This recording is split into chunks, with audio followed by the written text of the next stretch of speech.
6 months after our divorce was finalized, I stood in the private wealth lounge on the 42nd floor of Meridian National Bank and watched my ex-husband stroll through the glass doors with my former best friend on his arm and another man's baby on her hip. He saw me before he saw the room. His whole face lit up with that particular cruelty some men save just for the woman they think they've already destroyed. "Well, would you look at this?" he said, loud enough for the 3 other clients in the lounge to hear. "Still haunting places you don't belong, Simone?" Give it 5 minutes. Just 5. Because a second man was about to walk through that door, and when he did, my former best friend was going to drop the bottle in her hand so fast the milk would splash across my ex-husband's $2,000 shoes. Before I tell you exactly how I let that happen, and exactly what I did after, tell me where you're watching from tonight. Hit like if you believe the truth always finds its way to daylight. And subscribe if you think cold, documented, undeniable proof is the only revenge worth having. My name is Simone Ellison. I'm 34 years old, and for 3 years I was married to a man named Malcolm Reeves, heir apparent to a shipping and logistics fortune that had been quietly compounding in trust accounts since before either of us was born. For 3 of those years, I was told, in 100 different ways by a dozen different people, that I was the reason our marriage was failing. I was too ambitious. I worked too many hours. I cared more about closing deals than closing the nursery door. I was, in his mother's favorite phrase, built for a boardroom, not a bassinet. Malcolm's grandfather, Everett Reeves, built Reeves Maritime Group out of a single tugboat and a stubborn refusal to lose. And by the time I met Malcolm, the company moved freight across 4 continents, and Everett himself was worth more than some small countries. There was a trust. Of course there was a trust. $10 million locked behind language so old-fashioned it might as well have been carved in stone. Released in full to the first Reeves grandchild, who produced a male heir to carry the family name forward. Malcolm's older sister, Denise, had 2 daughters and had long since been quietly written out of the running. That left Malcolm. And that left me, expected to deliver on command like I was a piece of equipment that had failed to perform to specification. What none of them knew, what I didn't fully understand myself until much later, was that the equipment that had failed to perform wasn't mine at all. For 3 years, I sat through fertility specialists and hormone panels and humiliating dinner table interrogations from women who had never worked a single day outside their own homes, but felt entirely qualified to diagnose my womb as the family's greatest liability. Malcolm's mother, Patricia, used to bow her head at the start of every Sunday dinner and pray, out loud, in front of the housekeeper and the caterers, and whichever cousins had been invited that week, that God would open what was closed in me. Denise left brochures for high-end fertility clinics on my kitchen counter like party favors. And through every single one of those nights, my best friend Brianna Coleman held my hand under the table and told me, in that soft, syrupy voice I trusted more than my own instincts, that I was stronger than any of them, that Malcolm was lucky to have me, that she would always, always be in my corner. She was in Malcolm's bed. I just didn't know it yet. Today, though, there are no more tears left to hide. Today, I was sitting in the private wealth lounge, the one reserved for clients whose accounts carry 8 figures and up, all brushed steel and quiet jazz and floor-to-ceiling glass looking out over the city. Not as anyone's broken ex-wife, but as the newly installed Senior Director of Trust and Fiduciary Compliance for Meridian National Bank's Private Client Division. It happened to be the same division that had administered the Reeves Family Trust for 11 years. I didn't choose that coincidence. Life did. And I intended to use every inch of it.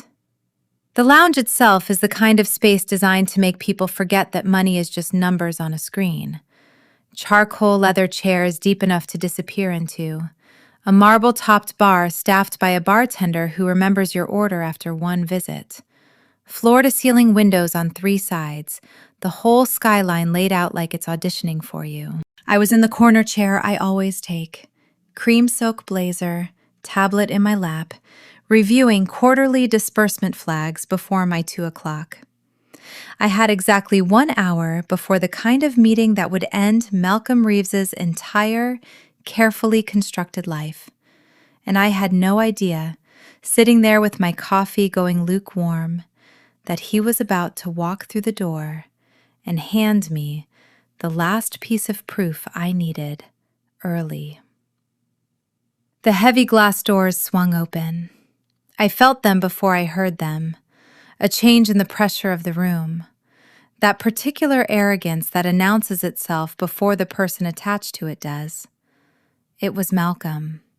Navy suit, the haircut he always got the week before something important, walking in like he already owned the floor beneath his feet. And half a step behind him, cradling a baby boy in a hand-smocked romper that cost more than most people's car payments, was Brianna.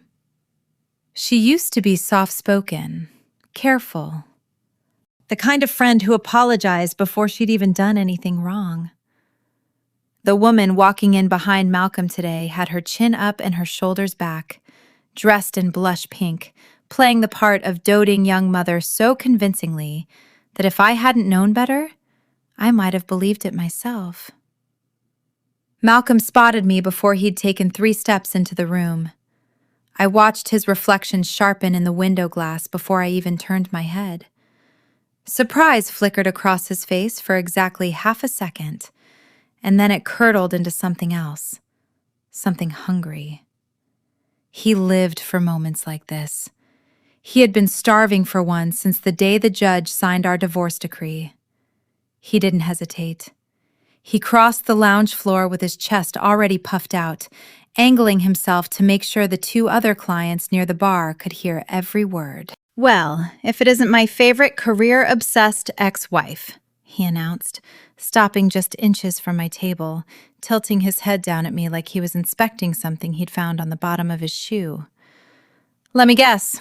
Still spending your Saturdays alone with a spreadsheet for company?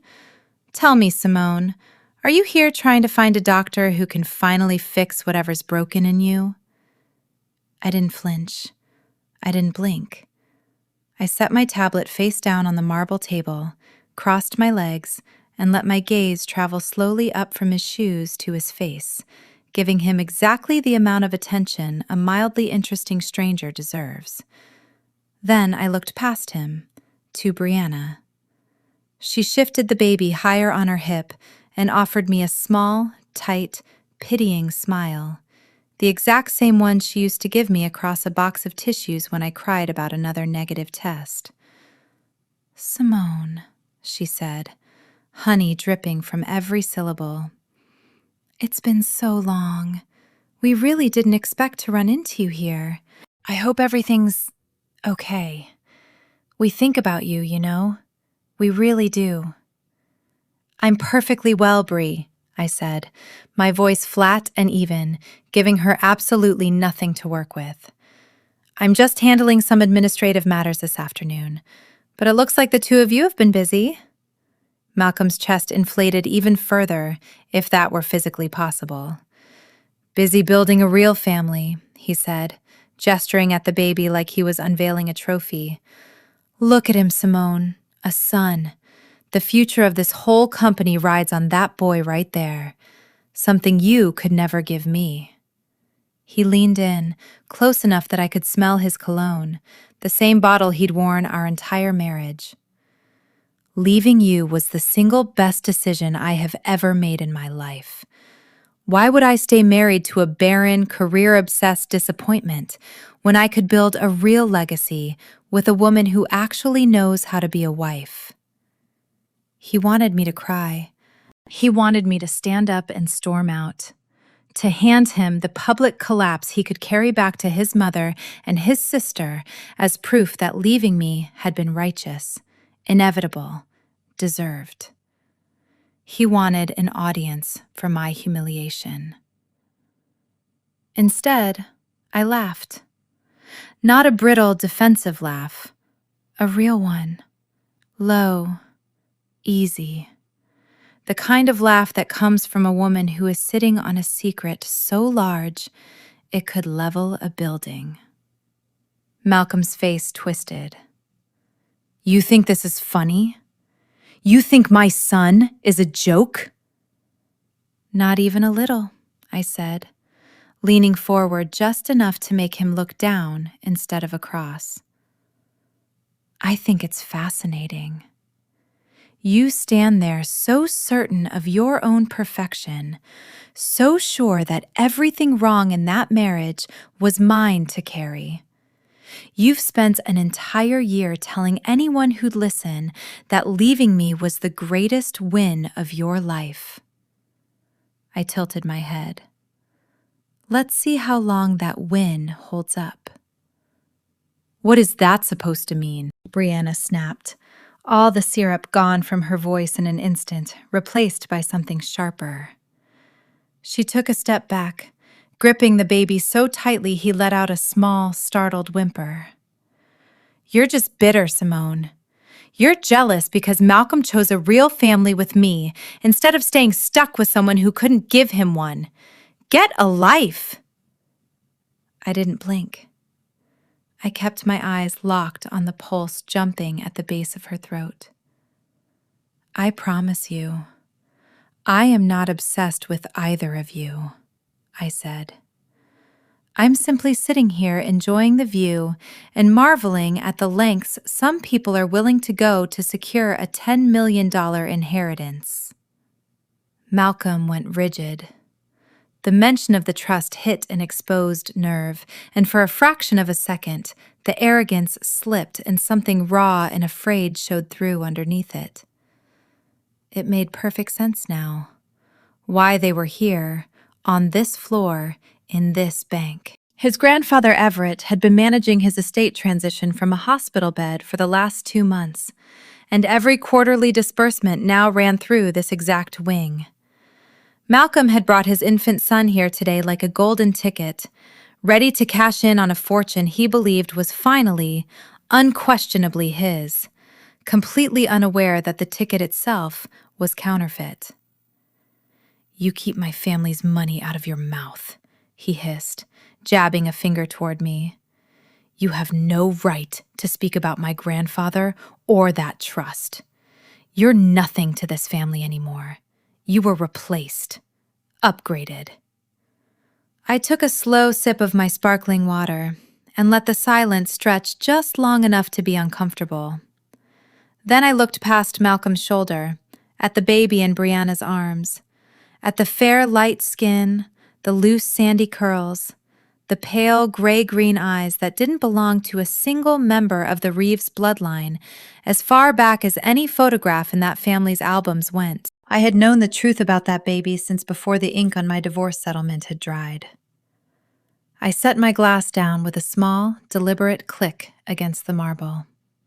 Replaced, maybe, I agreed pleasantly. Upgraded? I highly doubt that. I held Brianna's gaze until she physically swallowed. That was when the glass doors of the lounge opened again.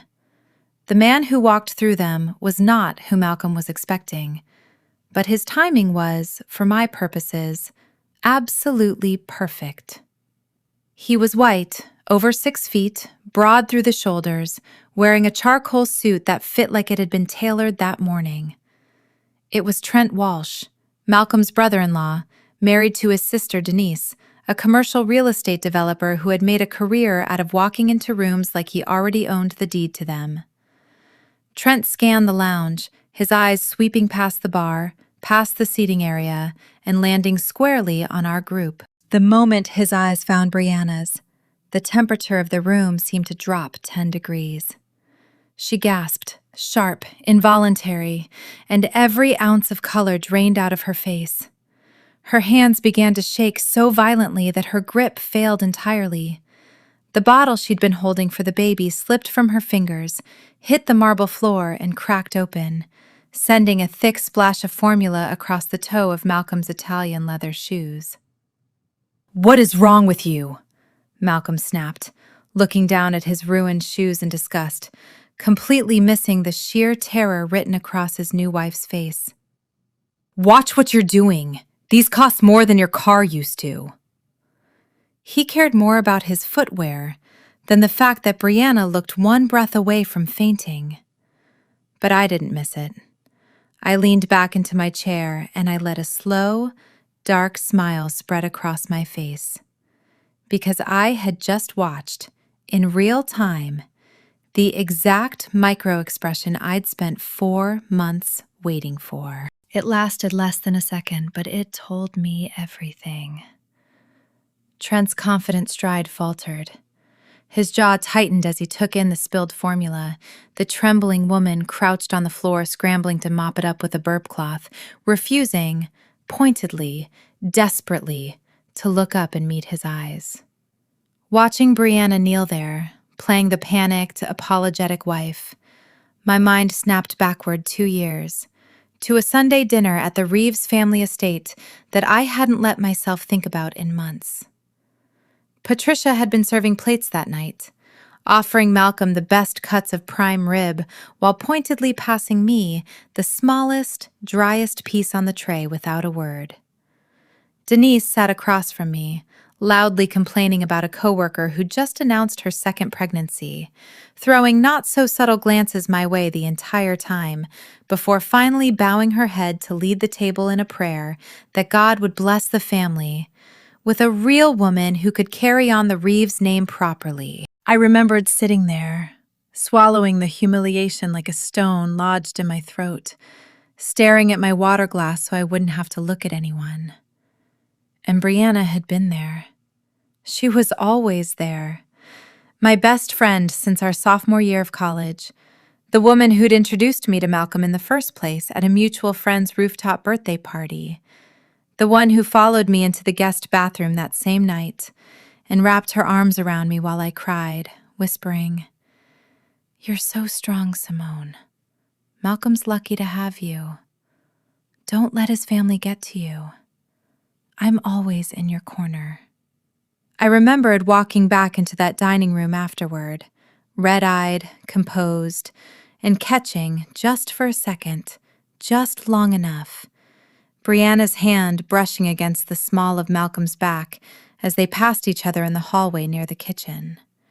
Her fingers lingering half a beat too long. The private, knowing smile they exchanged when they thought no one was watching. I remembered how often she'd been at our house, just checking on me, whenever Malcolm happened to come home early from work. I had explained away every single one of those red flags at the time because I trusted her completely.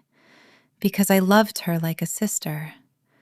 Because in a house full of people who treated me like a defective appliance, she was supposed to be my one safe place.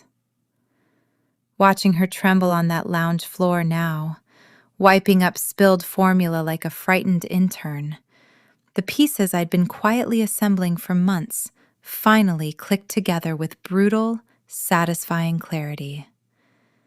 She hadn't just betrayed me by sleeping with my husband. That, at least, would have been a simple, ordinary kind of cruelty. What she'd actually done was so much bigger, so much uglier. And it was about to collapse the entire fragile architecture of lies these people had built their new lives on top of. "Everything all right over here?" Trent asked, his voice smooth and rehearsed as he came to a stop beside Malcolm, pointedly not looking down at Brianna. He completely ignored my presence, as if I were a piece of furniture. "Denise sent me to find you two.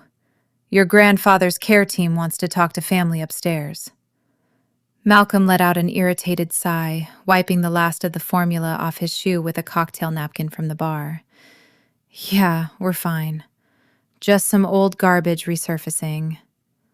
He shot me a look loaded with contempt. "Come on, Bree, get up.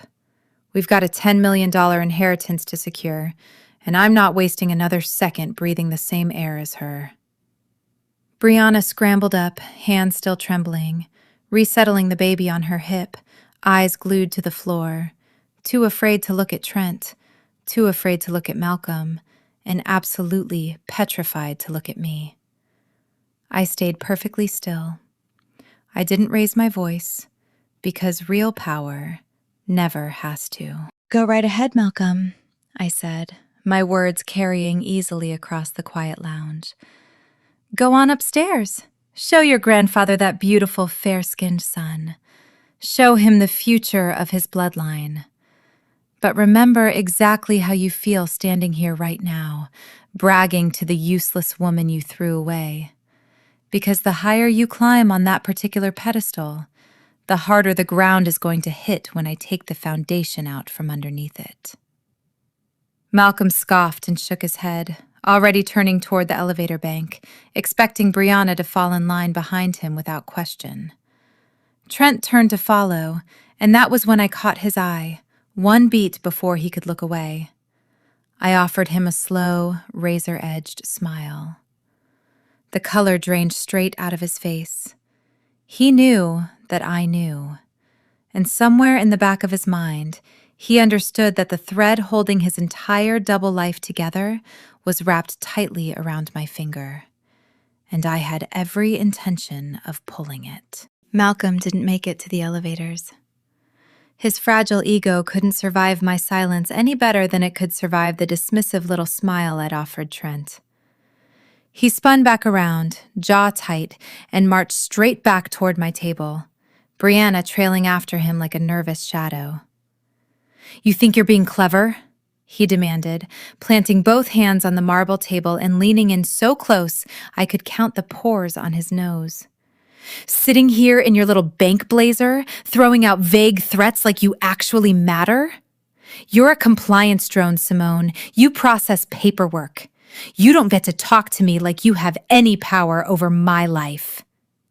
"I never said I had power over your life," I said evenly. "I said I was marveling at what people are willing to do to secure $10 million. Those are two very different statements, Malcolm. You should really work on your reading comprehension. It might have saved you from signing quite so many documents you clearly never read." His eyes narrowed. Before he could respond, the glass doors burst open a third time, hard enough to rattle in their frames, and Denise came storming through them in 4-inch heels and a fury so loud it silenced the entire lounge. "Where is he?" she snapped, not a question, scanning the room until her eyes landed on Malcolm. "Grandpa's asking for you upstairs, and you're down here." Her gaze cut sideways and finally landed on me, and her whole face contorted with disgust. "Oh, you have got to be kidding me. What is she doing here?" "Denise, not now," Malcolm muttered. "No, absolutely now." Denise crossed the lounge in a fury, heels clicking against the marble like gunshots. She stopped directly in front of me, hands on her hips, looking me up and down with the same contempt she'd perfected over 3 years of Sunday dinners. "You have some nerve showing your face anywhere near this family, Simone. Do you know what today is? Do you have any idea what's happening upstairs while you sit down here in your cheap little blazer trying to ruin my brother's day?" I glanced down at the blazer in question, a tailored cream silk piece that had, in fact, cost more than most people's monthly mortgage, and decided the comment wasn't worth correcting. "I have a fairly good idea of what's happening upstairs, actually," I said. "Better than you do, I'd wager." "Excuse me?" "You heard me." Denise's face flushed a deep, blotchy red, the same color it always turned right before she said something she couldn't take back. "You know what your problem is? You never understood your place. You married into this family, and you acted like you were entitled to something, like your little corporate job made you special, like you were too good to give my brother what he actually needed from a wife. You were an embarrassment for 3 years. And now you're sitting here in a lounge you probably can't even afford, trying to make yourself relevant again. She turned to the bartender, who had gone very still behind the counter. I want to speak to whoever runs this floor. Right now. This woman is harassing paying clients, and I want her removed. A slow, quiet smile spread across my face. It was, without question, the single best sentence anyone had said to me all week. You want to speak to the director? I asked, my voice dropping into something calm, low, and utterly certain. Yes, Denise snapped. I want her fired, and I want her out of this building before my grandfather comes down here and sees the trash his grandson used to drag through his life. I reached into the inner pocket of my blazer and pulled out the heavy metal identification badge I'd clipped there that morning, still attached to its black lanyard. I let the polished lettering catch the overhead light for a moment before I calmly clipped it back onto my lapel, directly above the small formula stain Brianna's bottle had left on the fabric earlier, and looked Denise dead in the eye. Denise squinted at the badge, her gaze tracking from the shiny metal clip down to the engraved text beneath it. I watched the color leave her face in real time, the same way it had left Brianna's when Trent walked through those doors, the same way it always left the faces of people who had spent years underestimating exactly who they were talking to. Malcolm followed her gaze. He stared at the badge on my chest, blinked once, and then read it again, silently, his lips moving slightly like his brain was refusing to accept what his eyes were telling him. Senior Director, Trust and Fiduciary Compliance, Private Client Division. The silence that followed was, honestly, one of the more satisfying sounds I have ever experienced in my entire life. It was the sound of a family who had spent 3 years treating me like the least significant person in every room I entered, finally understanding that the woman they'd humiliated and discarded was sitting several rungs above the exact institution currently deciding the fate of their dying patriarch's fortune. I don't just work here, Denise, I said, stepping fully out from behind the table.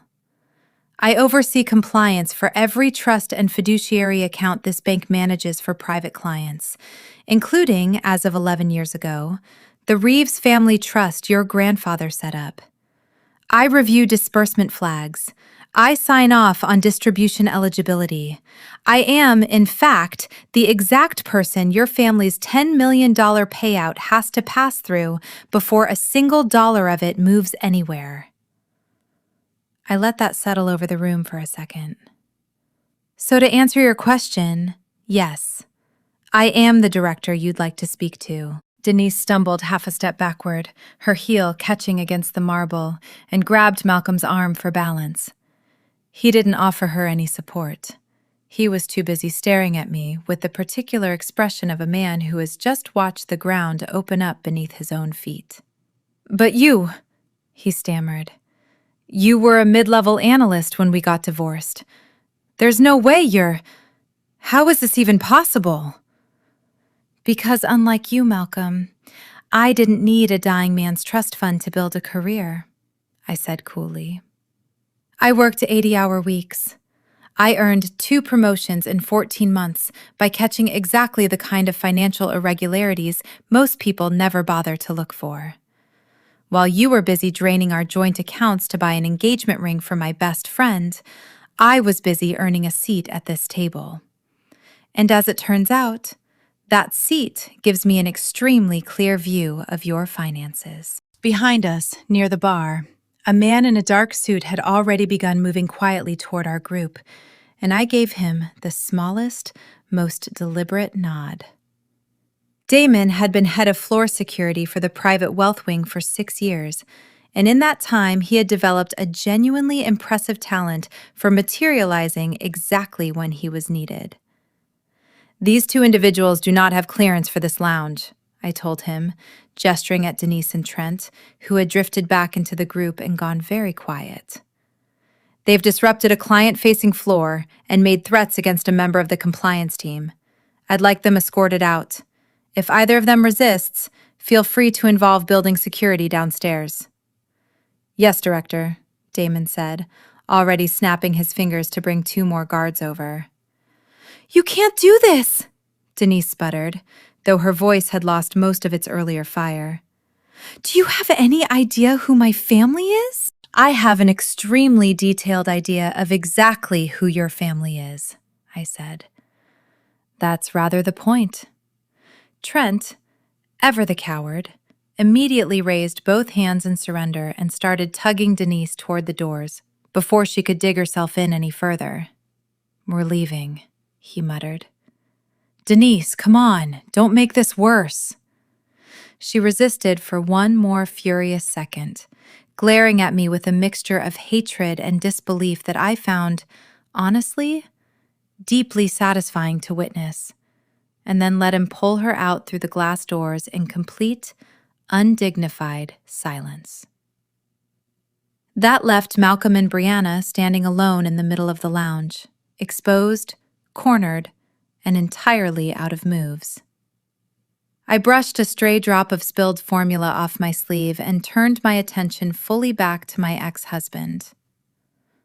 "Now," I said softly, letting the quiet in the room do most of the work for me.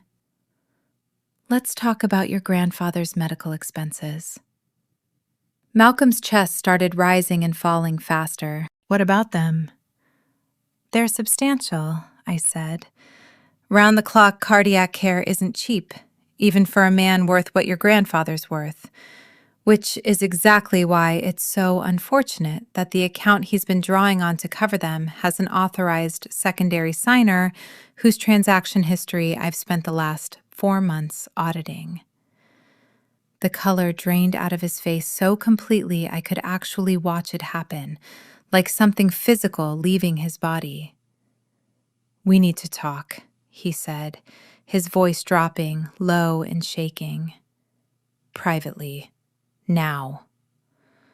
I glanced at Damon, gave him a small nod to let him know I had things under control, and gestured toward a private consultation room just off the main lounge, glass-walled but soundproofed, the kind of room where the bank's wealthiest clients came to discuss the sorts of numbers that made most people's hands shake. "You have 3 minutes," I said, already walking toward it. "Use them wisely." Malcolm followed me in, and the moment the door clicked shut behind us, every last trace of the polished, arrogant regional bank executive vanished from his face. What replaced it was something much smaller and much more desperate. "You think you have all the power here," he hissed, stepping in close, trying to use his height the way he always did when he wanted to intimidate me. It had worked, once, years ago. It did absolutely nothing now. "You think you can freeze my accounts and humiliate my wife and threaten my grandfather's care just because you got a fancy title on a door?" "I'm not threatening anything," I said, holding perfectly still. "I'm simply following standard procedure for a flagged account. It's not my fault your finances happen to be under active review for financial fraud." His face went a deep, mottled red. "Listen to me very carefully, Simone," he growled, voice dropping to something venomous. "You are going to call whoever you need to call, and you are going to unfreeze every single one of my accounts right now. If you don't, I will make sure your career at this bank ends before it's even started. I still have connections. I still have people who owe me favors." I tilted my head, studying him with something close to genuine amusement. "Is that so? And exactly how do you plan to make that happen when the flag on your accounts was generated by an automated compliance system, cross-checked and confirmed by 3 separate reviewers over the last 4 months, and is now sitting in a file that's already been forwarded to Meridian's internal fraud division and outside counsel?" "You're lying." "I have never once lied to you, Malcolm. Not in 3 years of marriage, and not in the year since. You did enough lying for both of us. I pulled a slim folder from the tablet case I'd carried in with me and set it on the small glass table between us. Would you like to see what 4 months of forensic account review actually looks like?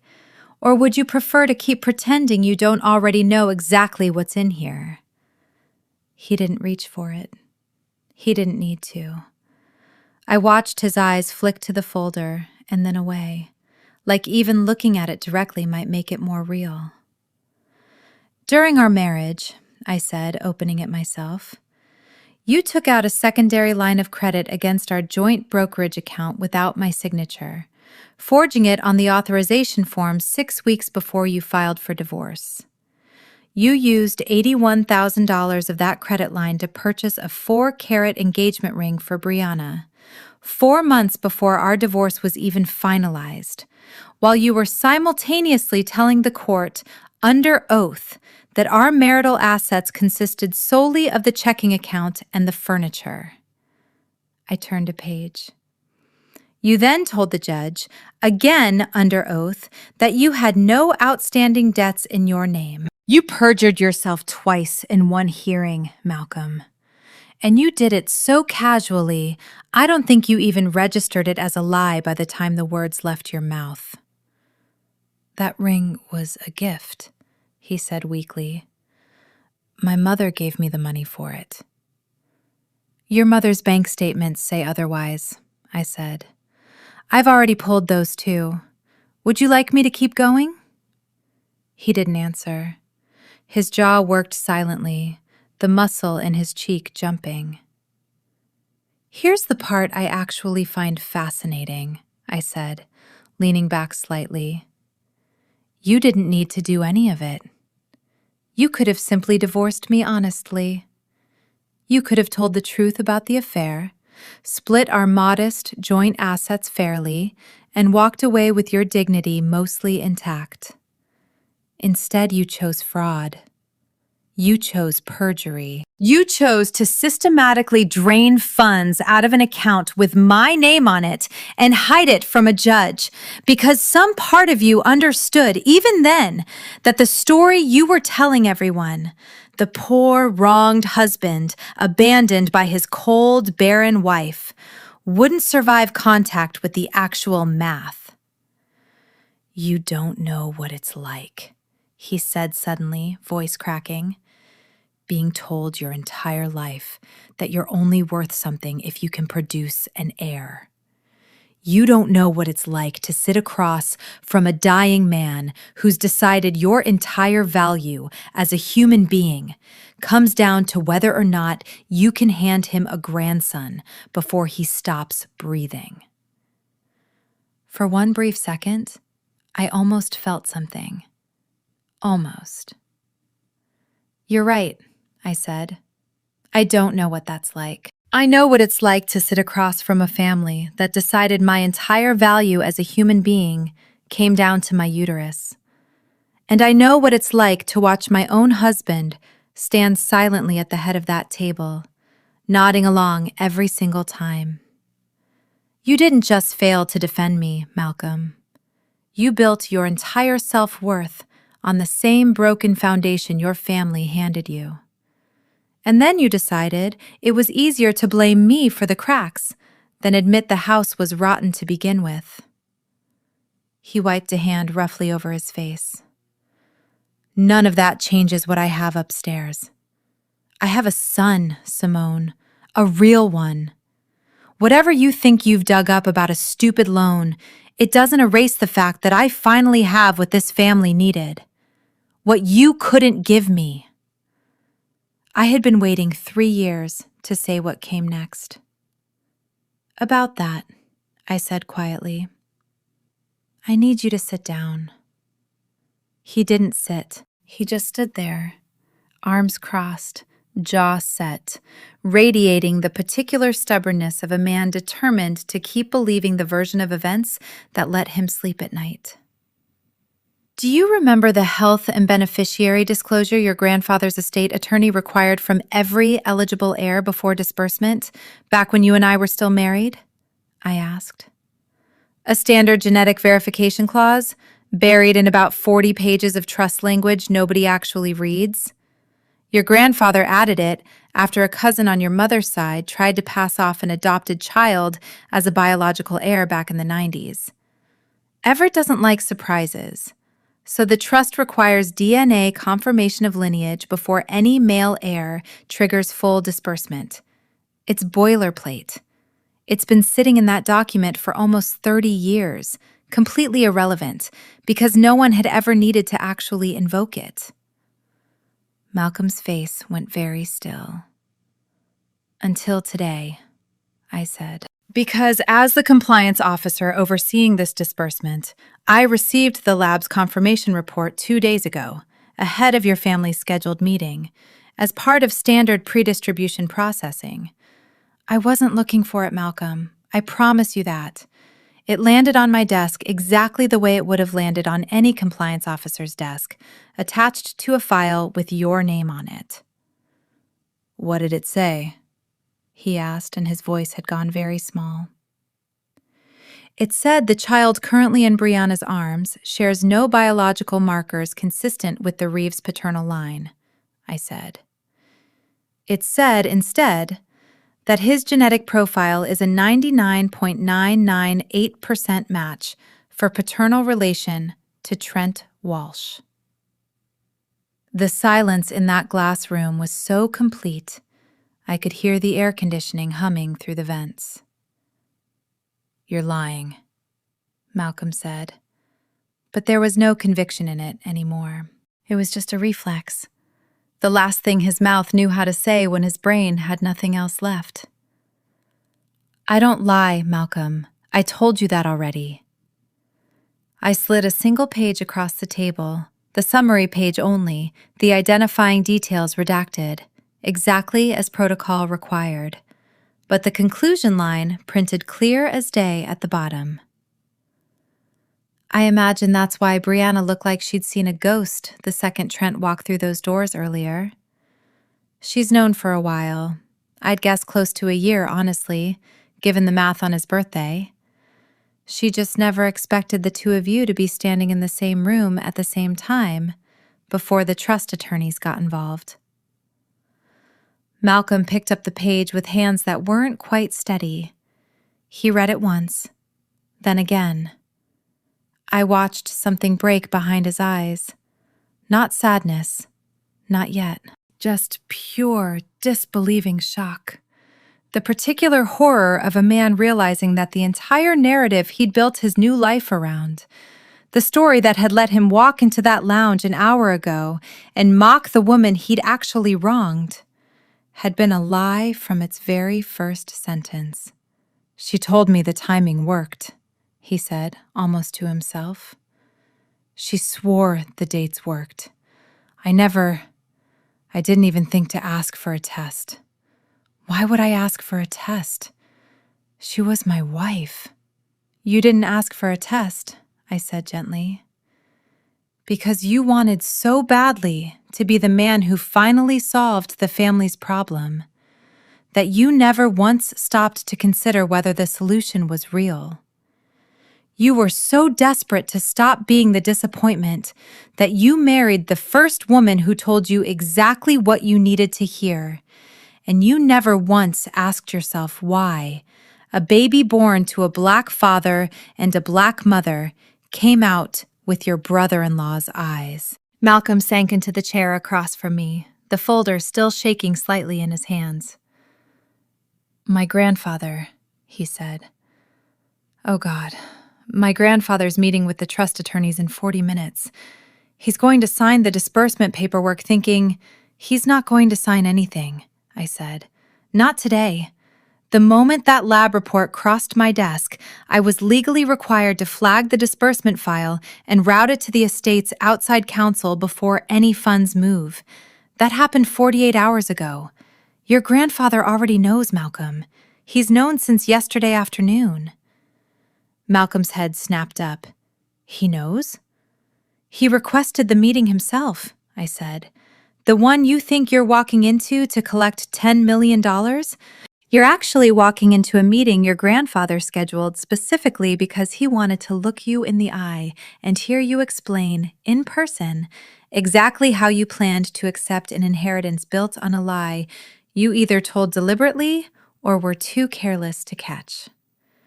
Either answer, from what I understand of Everett Reeves, is going to disappoint him equally.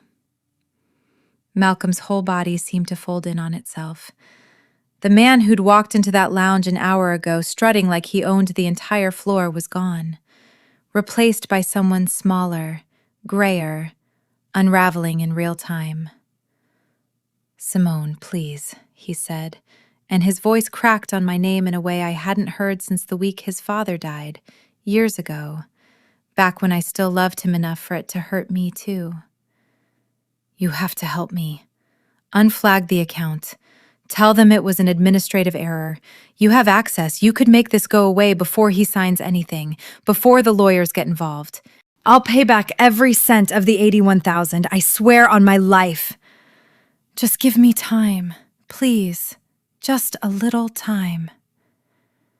He was practically hyperventilating, both hands braced against the glass table, begging the woman he had publicly humiliated less than 60 minutes earlier to save him from total, catastrophic collapse.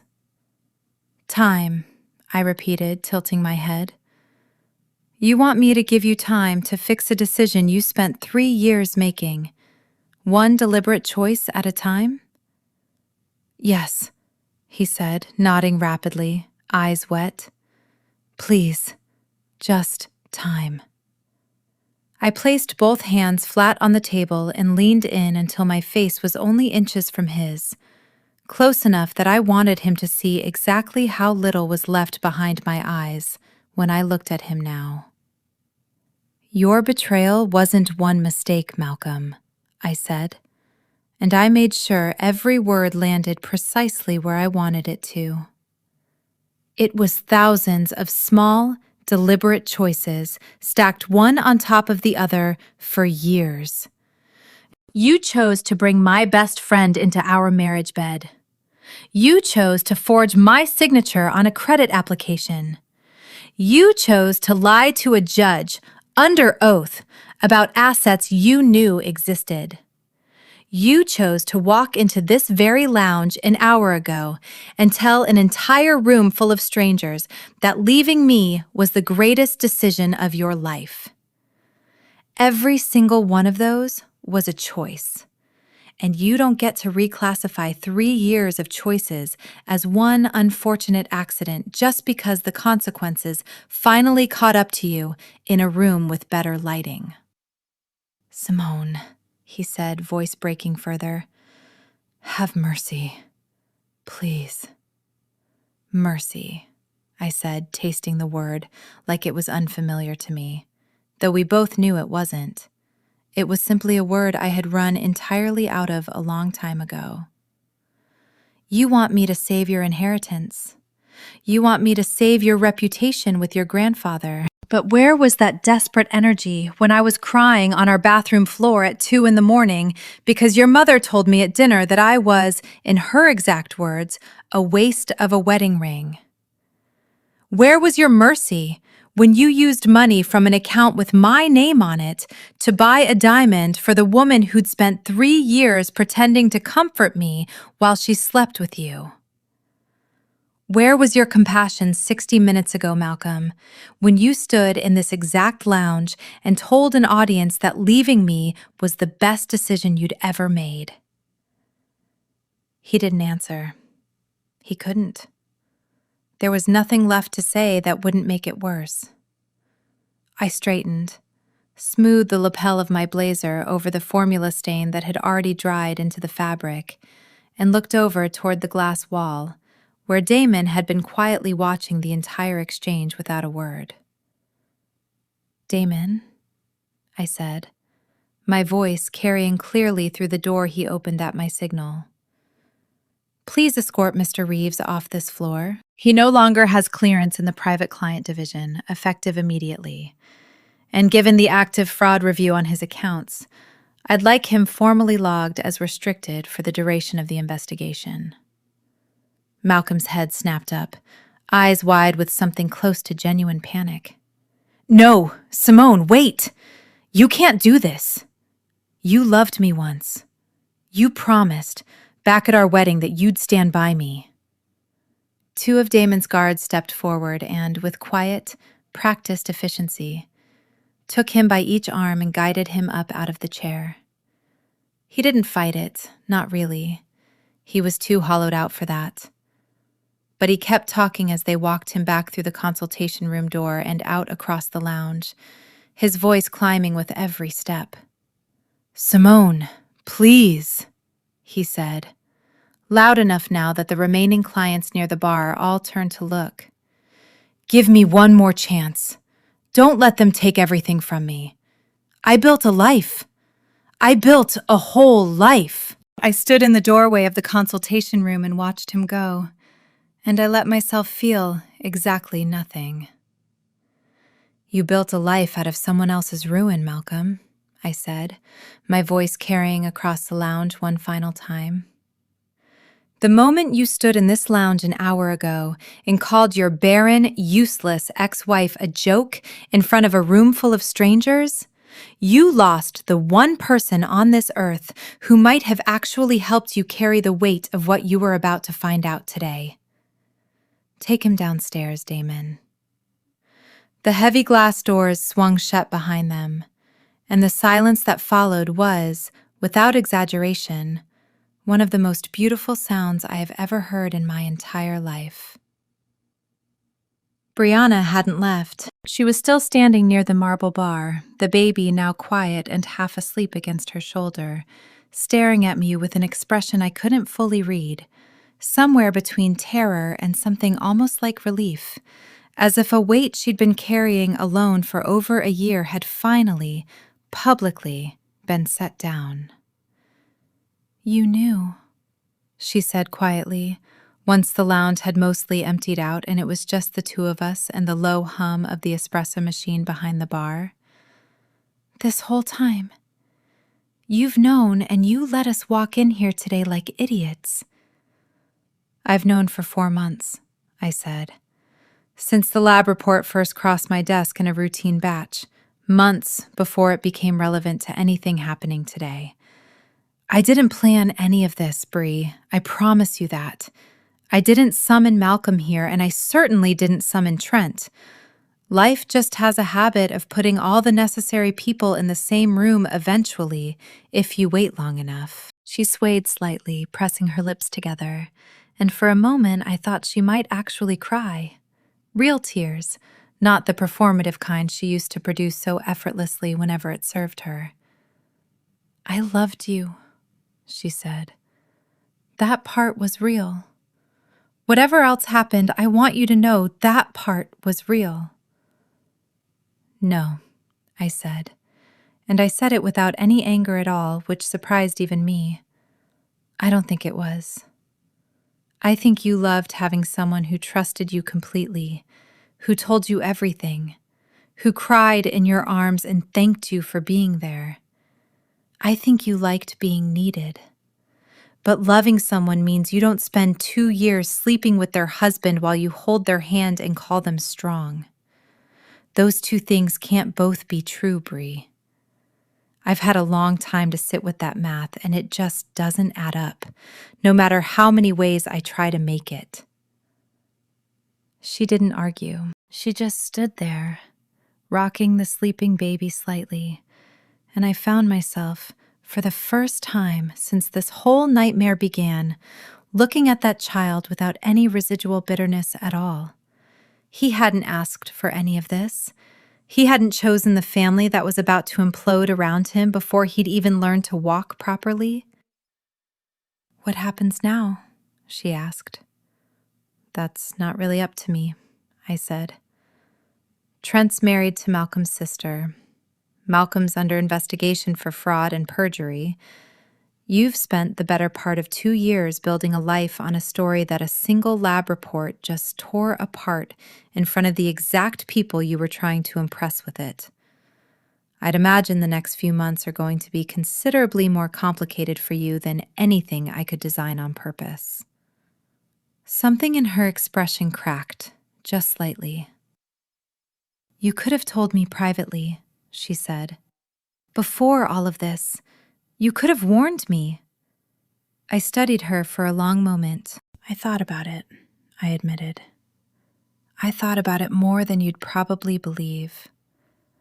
But then I remembered every single night you sat across from me, holding my hand while I cried about a body that wasn't broken, comforting me over a problem that, as it turns out, was never mine to begin with. And I decided you'd earned every second of finding out exactly the way you did." I picked up my tablet from the table, tucked it under my arm, and walked past her toward the elevators, leaving her standing alone in the lounge with a sleeping baby and the wreckage of a life she'd built on someone else's pain. I want to back up for a moment because I think the collapse in that lounge only makes sense if you understand exactly how deep the roots of that friendship went before any of it rotted. Brianna and I met during the second week of our sophomore year of college, assigned as lab partners in an introductory statistics course neither of us particularly wanted to be taking. She made me laugh on the first day by drawing a tiny, increasingly unflattering cartoon of our professor in the margin of her notebook every time he said the word variance. And by midterms, we were inseparable. The kind of friendship that felt less like a choice and more like gravity. She was maid of honor at my wedding. I was there the night her father passed away, sitting with her in a hospital hallway at 3 a.m, holding a cup of vending machine coffee neither of us drank. For nearly a decade, she was the fixed point I oriented everything else around. It was actually Brianna who introduced me to Malcolm in the first place, at a rooftop birthday party for a mutual friend the summer after we graduated. She'd worked with him briefly at a marketing firm before he moved into banking, and she'd pulled me across the roof by the elbow, practically glowing with excitement, insisting I had to meet him, that he was exactly my type, that we'd be perfect together. I remember laughing and telling her she sounded like a matchmaker on a reality show. I remember thinking at the time that it was one of the kindest things anyone had ever done for me, handing me happiness like a gift she'd wrapped herself. I've thought about that night more than almost any other memory from those years, turning it over and over, looking for the exact moment the intention behind it curdled into something else. I don't think it did, actually. Not at first. I think, for a while, Brianna genuinely wanted good things for me. I think somewhere along the way, maybe during one of the 100 nights she spent consoling me while Malcolm's family tore me apart at the seams, maybe during a late-night conversation with him that started as sympathy and slowly became something else entirely, the wanting shifted, quietly, into something closer to envy, and then into something closer to entitlement. I think she started to believe, the way people sometimes do when they spend enough time standing next to someone else's life, that she deserved a piece of it more than I did. It didn't happen all at once. The trails of that size rarely do. It happened in 100 small increments over 2 years. A hand lingering too long. A text answered too quickly. A Sunday afternoon when she happened to be at our house for the 3rd time that week, and I complimented her on the new perfume she was wearing without registering, until much later, that it was the exact same one Malcolm had bought me for our anniversary the year before.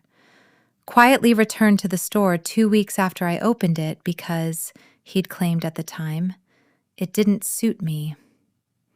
I found the receipt for the replacement bottle 11 months after our divorce, tucked into an old expense folder I was digitizing during the bank's records migration. That was the night I stopped explaining away every red flag I'd ever noticed, and started, instead, writing them all down. I hadn't planned on attending the meeting with Everett Reeves's estate attorneys that afternoon. My role in the process ended, technically, the moment I flagged the disbursement file and forwarded it to outside counsel. But at 1:52 p.m., 8 minutes before that meeting was scheduled to begin, my desk phone rang, and the caller ID showed a floor extension I recognized immediately as belonging to the executive suite reserved for the bank's most significant private clients. "Ms. Ellison," said a voice I didn't recognize, crisp and formal. "This is Everett Reeves's private secretary. Mr. Reeves has asked that you join today's meeting, if your schedule allows it. He was very specific. He said, and I'm quoting directly, 'Tell the compliance woman I want the person who actually caught it in the room.'" I sat with that for a moment, genuinely unsure what to expect. I had never met Everett Reeves in person during my marriage to his grandson. He'd been building an empire out of the country for most of those 3 years, and the few times our paths might have crossed at family functions, he'd been conspicuously absent, sending flowers and a card instead. I knew him only through Malcolm's stories, most of which painted a picture of a rigid, exacting, occasionally cruel old man who measured every relative's worth against a single, narrow standard. The executive suite on the 45th floor looked nothing like the private wealth lounge 2 floors below. No soft jazz, no leather chairs designed for comfort. It was all dark wood and hard angles, built for negotiation rather than relaxation. Everett Reeves sat at the head of a long conference table in a wheelchair, an oxygen line clipped discreetly beneath his nose. But his eyes were sharp and alert, in a way that made the frailty of his body seem almost incidental. 2 estate attorneys sat to his left, with thick folders open in front of them. Malcolm sat across from his grandfather, hollowed out and silent, still wearing the same navy suit from the lounge, formula stain long since dried into the leather of his shoe. "Ms. Ellison," Everett said, and his voice, though thin, carried an unmistakable authority. "Sit down. I understand you're the one who actually reads the files instead of just stamping them." "I try to, sir," I said, taking the seat his secretary gestured toward. Everett studied me for a long moment, and I had the distinct sense of being weighed and measured against some standard only he could see. "You were married to my grandson," he said finally. It wasn't a question. "For 3 years, yes." "I remember your wedding. I sent flowers. I was in Singapore for a shipping negotiation, and I told myself I'd meet you properly at Christmas." He let out a short, humorless laugh. "I never did meet you properly, did I? I heard about you, secondhand, from my daughter and granddaughter. And what I heard was that you were cold and difficult and career-obsessed, and, apparently, incapable of giving this family what it needed most." His eyes didn't leave mine. How much of that was true? I chose my words carefully. "I worked long hours, and I built a career I'm proud of. I don't think either of those things makes a person cold. As for the rest, I spent 3 years being told by nearly everyone in this family that my inability to conceive was a personal failing, rather than a medical reality that affects 1 in 8 couples for reasons that have nothing to do with character. I never got the chance to find out whether the problem was ever mine at all, because nobody in this family ever thought to ask whether it might not be." Everett's jaw tightened almost imperceptibly. He turned his gaze to Malcolm, who was staring fixedly at a point on the table and hadn't said a single word since I walked in. "Malcolm," Everett said, "look at me." Malcolm lifted his head slowly. "I have spent the last 18 months of my life," Everett said, "in and out of hospital beds, watching monitors instead of sunsets, trying to decide how to make sure the company my father and I built with our bare hands survives me in some form worth surviving in. I built a clause into that trust 30 years ago because I watched my own brother nearly destroy this family by trying to pass off a child that wasn't his as an heir. And I swore I would never let that happen again on my watch. I told myself when I wrote that clause that I was protecting the family from outside threats. He paused, breathing shallow and slow. I never once considered I might need it to protect the family from itself. Grandpa, Malcolm started. I didn't know. I swear to you, I had no idea. I believe that, Everett said, cutting him off, not unkindly. I believe you didn't know. That's precisely the problem, Malcolm. You were so desperate to hand me the answer you thought I wanted that you never once stopped to verify whether it was true. You didn't check because you didn't want to know. A man who builds his entire identity around solving a problem instead of understanding it isn't fit to run a company that moves cargo across 4 oceans and answers to nobody but the truth of its own ledgers. The room went very still. I've made a decision, Everett continued, and I made it last night, after I read Ms. Ellison's report myself. Twice, because I wanted to be certain I understood every word of it before I said what I'm about to say. He turned to one of the attorneys, who slid a folder toward him without a word. The $10 million disbursement clause in my original trust is being dissolved, effective today. I've instructed my counsel to draft a new provision. The funds will instead establish the Everett Reeves Maritime Scholarship, providing full tuition and mentorship for young people entering the shipping and logistics industry from communities this company has never once bothered to recruit from in 60 years of operation. Malcolm's face went white. You're cutting me out entirely? I'm cutting out the clause, Malcolm, not you, Everett said. You'll retain your position at the company, provided the fraud investigation into your personal finances doesn't implicate company assets, which, I'm told, is still being determined. But you will earn every dollar of your future compensation the way I earned mine, by showing up, by doing the work, and by never again mistaking a lie you want to be true for a fact you've actually verified. He turned back to me, and something in his expression softened, just slightly. Ms. Ellison, I'd like you to serve as an independent trustee, overseeing the scholarship fund's distribution, if you're willing. Your work these last 4 months is the only reason I found out the truth before I put my name on a document that would have made me complicit in a lie I never would have chosen for myself. I'd like the fund administered by someone who actually reads what's put in front of her. I sat with that offer for a long moment, aware of Malcolm's eyes on me, aware of the strange, quiet symmetry of the moment.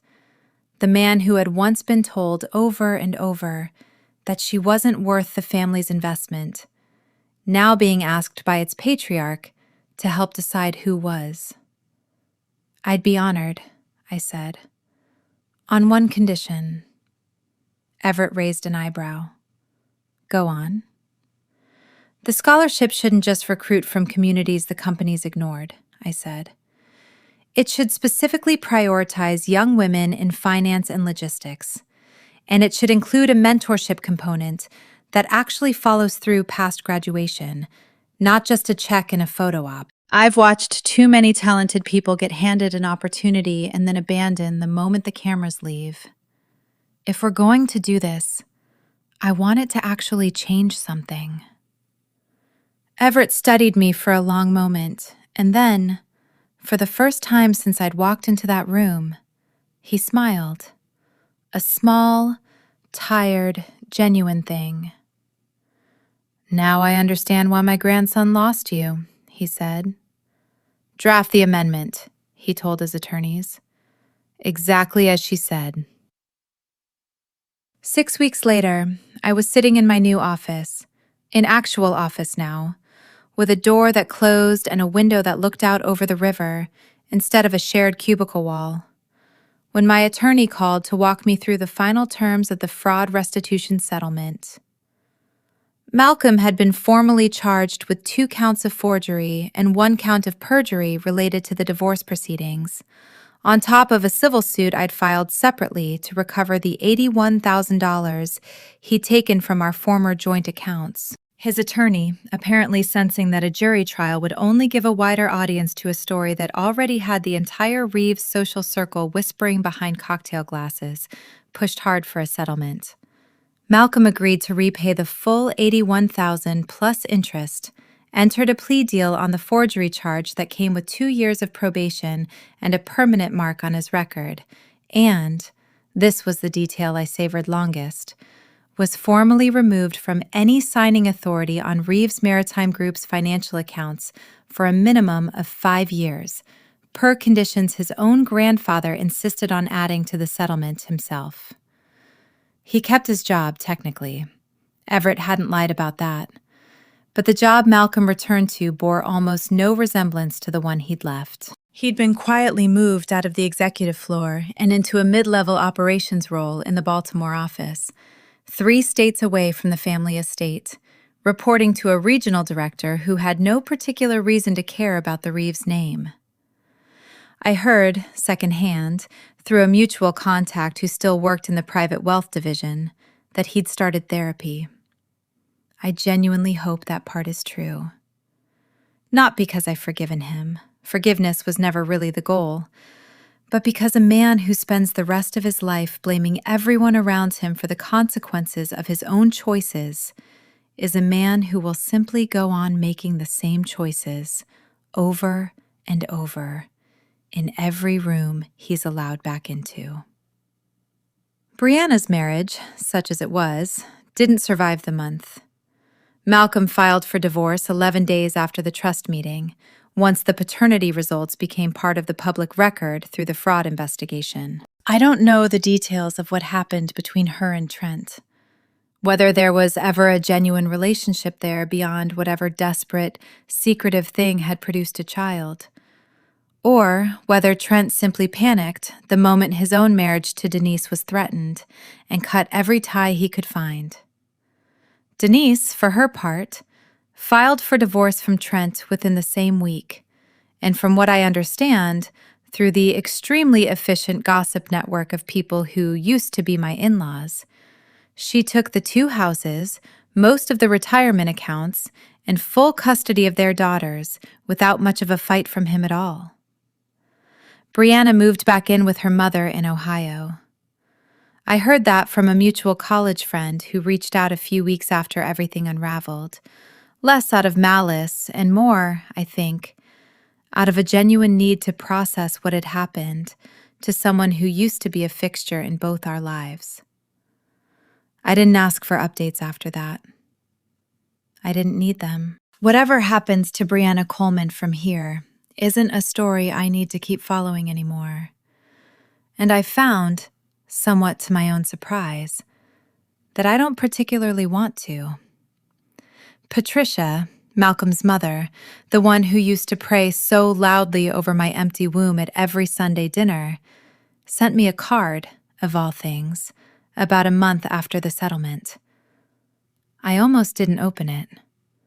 When I finally did, it contained 4 sentences, no signature beyond her initials, and I've thought about them more than I probably should. I judged you for something that was never yours to carry. I am sorry it took this long to see it. I hope the years ahead treat you far better than the ones behind you. P.R. I don't know what to do with an apology like that, honestly. It doesn't undo 3 years of Sunday dinners spent shrinking myself smaller and smaller at that table. It doesn't erase the specific, surgical cruelty of a woman praying out loud in front of caterers for God to fix something that was never broken. But I kept the card anyway, tucked into the back of a drawer in my new apartment. Not because I've decided to forgive her, but because some small, stubborn part of me wanted proof, in writing, that even the people who'd been most certain of my failure had eventually been forced to reckon with how wrong they were. The scholarship launched officially 4 months after that meeting in the executive suite, and I flew out for the first cohort's welcome dinner in late spring. 12 young people, most of them the first in their families to work in logistics or finance, sat around a long table in a private dining room at the same bank tower where all of this had started, listening to Everett Reeves, thinner now, but still sharp, still exacting, talk about the tugboat his father had bought with borrowed money and a stubborn refusal to fail. I sat near the end of the table, watching a 19-year-old from the South Side named Aaliyah ask Everett increasingly pointed questions about the company's fuel efficiency targets, refusing to be intimidated by his reputation the way half the boardroom usually was. And I felt something settle in my chest that I hadn't felt in longer than I wanted to admit. Everett caught my eye across the table at one point, during a lull in the conversation, and gave me a small, knowing nod, the kind two people exchange when they've both watched something worthwhile grow out of something that should, by any reasonable measure, have destroyed them instead. "You did good work here," he said quietly, once most of the students had drifted toward the dessert table. "Not just catching the fraud. The whole thing. The condition you attached, the mentorship piece, that's the part that's actually going to matter in 20 years, long after this particular scandal is forgotten." "I had a lot of motivation," I said. He laughed, a real laugh this time, and it startled me a little, how much lighter he seemed than the man I'd met in that dark conference room months earlier. "My grandson," he said, shaking his head slowly, "spent 3 years married to a woman worth 10 of him, and it took a lab report and a room full of lawyers for him to even begin to understand that. Some men never get the lesson at all. I'd like to believe he's one of the lucky ones who did, eventually, even if it cost him everything to learn it." He studied me for a moment.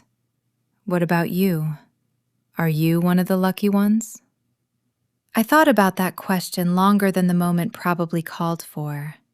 "I think I'm the one who built her own luck," I said finally, which, in my experience, tends to hold up a lot better. People always want to know how I found out. It's usually the first question whenever anyone hears a shortened version of this story, at a dinner party, on a first date, from a coworker who's had one too many glasses of wine at the holiday mixer, and finally works up the nerve to ask the thing everyone's clearly been wondering. How does a person find out their husband and their best friend have been lying to them for 2 years? Is there a moment? A single scene like in the movies where you open a door and everything you thought you knew collapses at once? There was a moment, actually. It just wasn't dramatic. It was almost insultingly small. It was a Tuesday in March, a little over a year before the scene in the private wealth lounge, and I'd come home early from work with a migraine, something that happened maybe twice a year and never on a predictable schedule. Malcolm's car wasn't in the driveway, which didn't register as unusual. He traveled constantly for the bank, and I'd stopped tracking his schedule closely somewhere around year 2 of our marriage, back when tracking it had started to feel less like partnership and more like surveillance I resented having to perform. I let myself in, took 2 aspirin, and lay down on the couch in the dark living room with a cold washcloth over my eyes. And I must have drifted off, because the next thing I remember is the sound of the garage door opening almost 90 minutes later. I didn't get up right away. The migraine was still bad enough that moving felt like a genuinely bad idea, and I figured I'd let Malcolm find his own way into the kitchen without me announcing myself. I heard the door from the garage open, heard footsteps, and then I heard him on the phone, not aware that anyone else was in the house, his voice pitched low and warm in a register I hadn't heard directed at me in longer than I wanted to admit. I know, I hate lying to her too," he was saying, moving through the kitchen, opening the refrigerator. "But it's not forever. Once the trust clears, none of this is going to matter. We'll figure it out. I promise you, Bree, we'll figure it out." I lay perfectly still on that couch for what felt like an hour, but was probably closer to 4 minutes, listening to my husband talk to my best friend in a voice I recognized instantly, because it was the exact voice he'd used with me during the first 6 months we dated, before the trust fund pressure and his family's Sunday dinners had slowly worn all the tenderness out of him. I remember the specific, surreal clarity of the moment. Not shock exactly, more like the sensation of a puzzle you've been staring at for years suddenly resolving into a single obvious image, the kind you can't unsee once you've seen it. I didn't confront him that night. I want to be honest about that because I think people expect the story to include some dramatic scene where I sat up off that couch and demanded answers right there in the dark.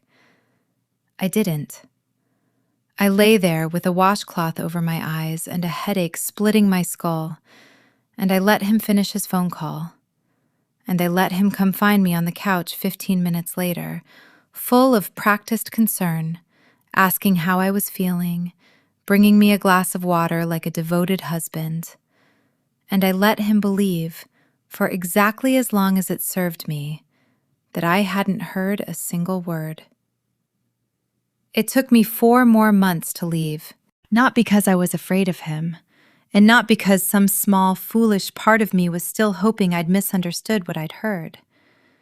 It was because I understood, even then, before I had a single document to prove anything, that a woman who leaves in anger leaves with nothing but her anger, and a woman who leaves with proof leaves with leverage.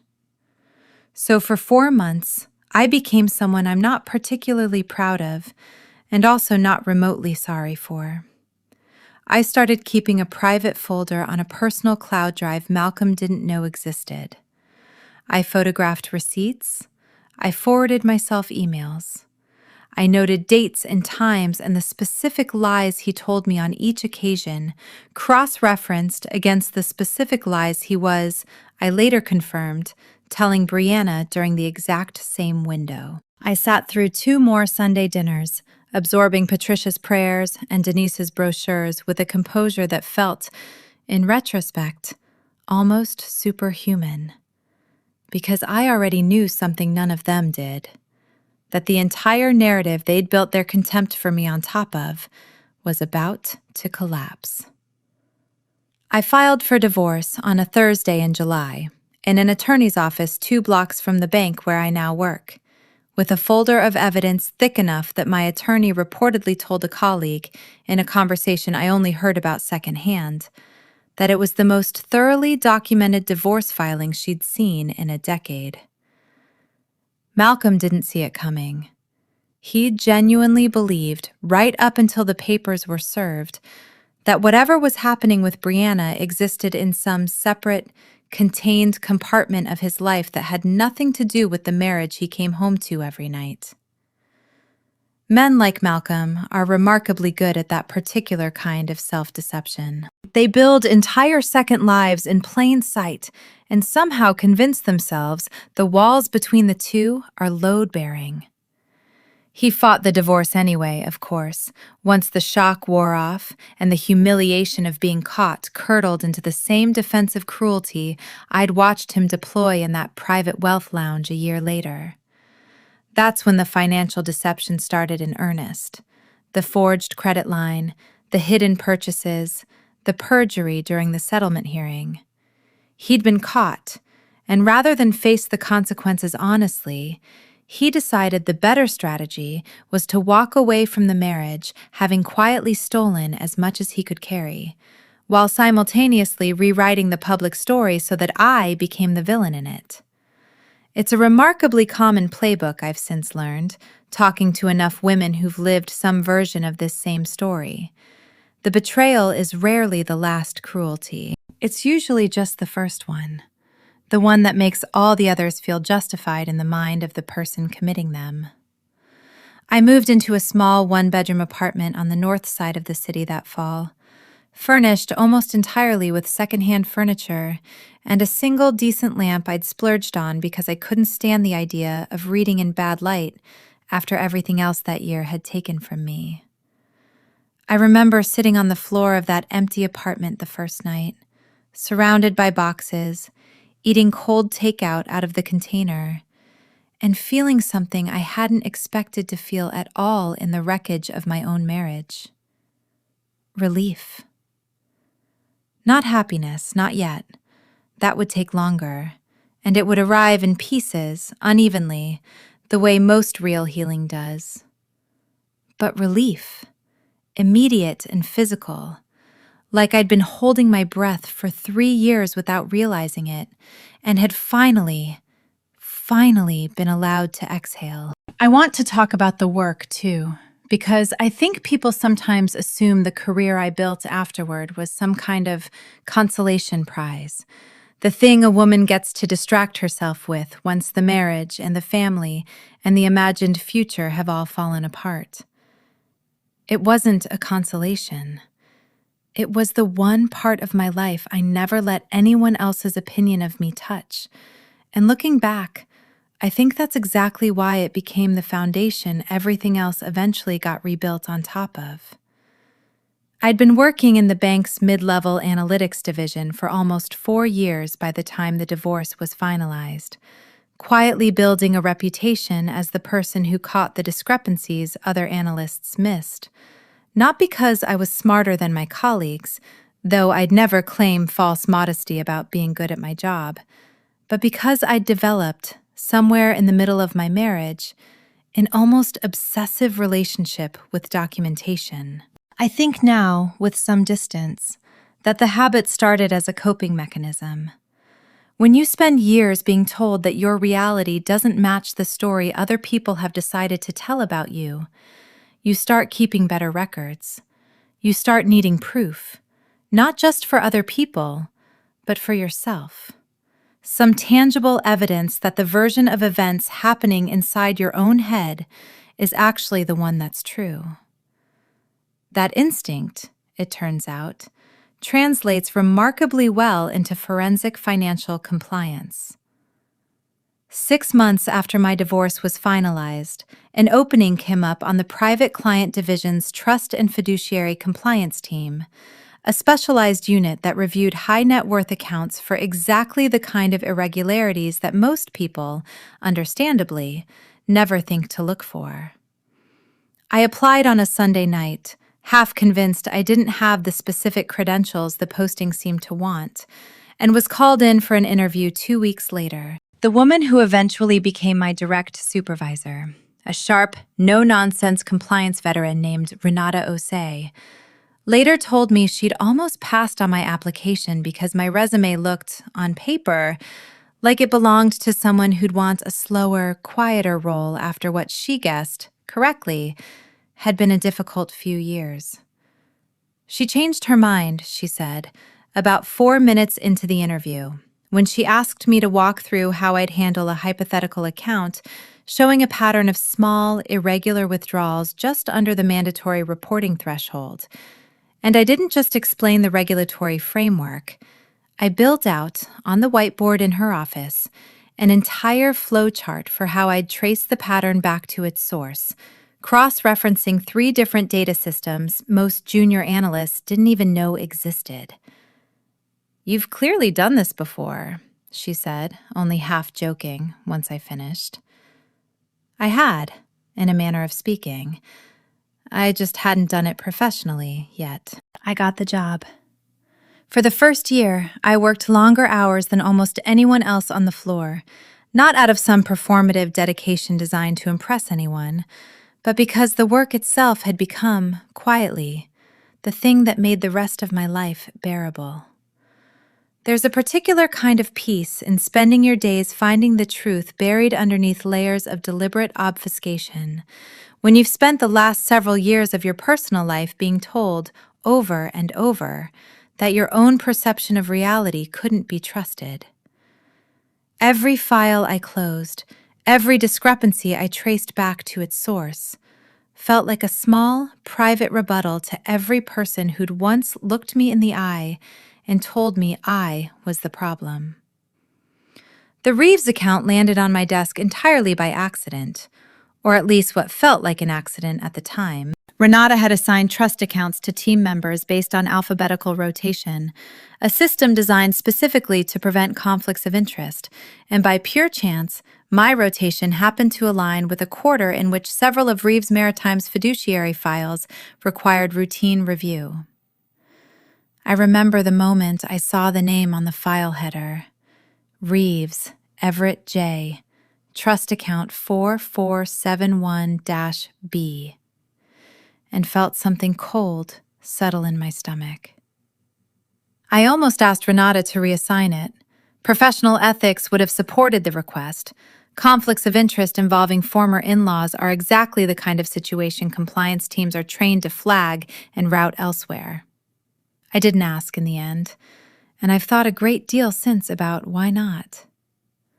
Part of it, I'll admit honestly, was curiosity. A small, human desire to understand exactly how much of the family that had once looked at me like a defective appliance had actually been built on solid ground. But a larger part of it, the part I trust more, was a genuine, professional instinct that told me something in that file didn't sit right, long before I understood exactly what it was.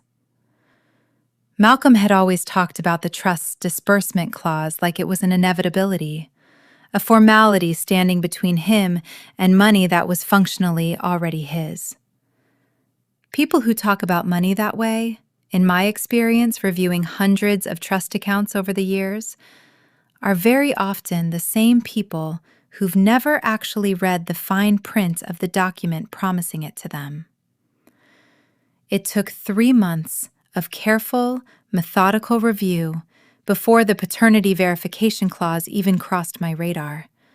An old, dust-covered provision buried on page 31 of a document most people, including, I'd wager, most of the attorneys who drafted subsequent amendments, had probably forgotten still applied.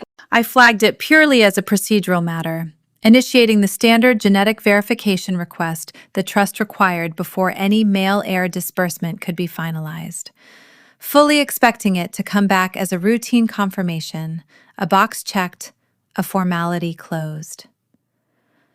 I remember exactly where I was sitting when the lab's confirmation report landed in my secure inbox instead.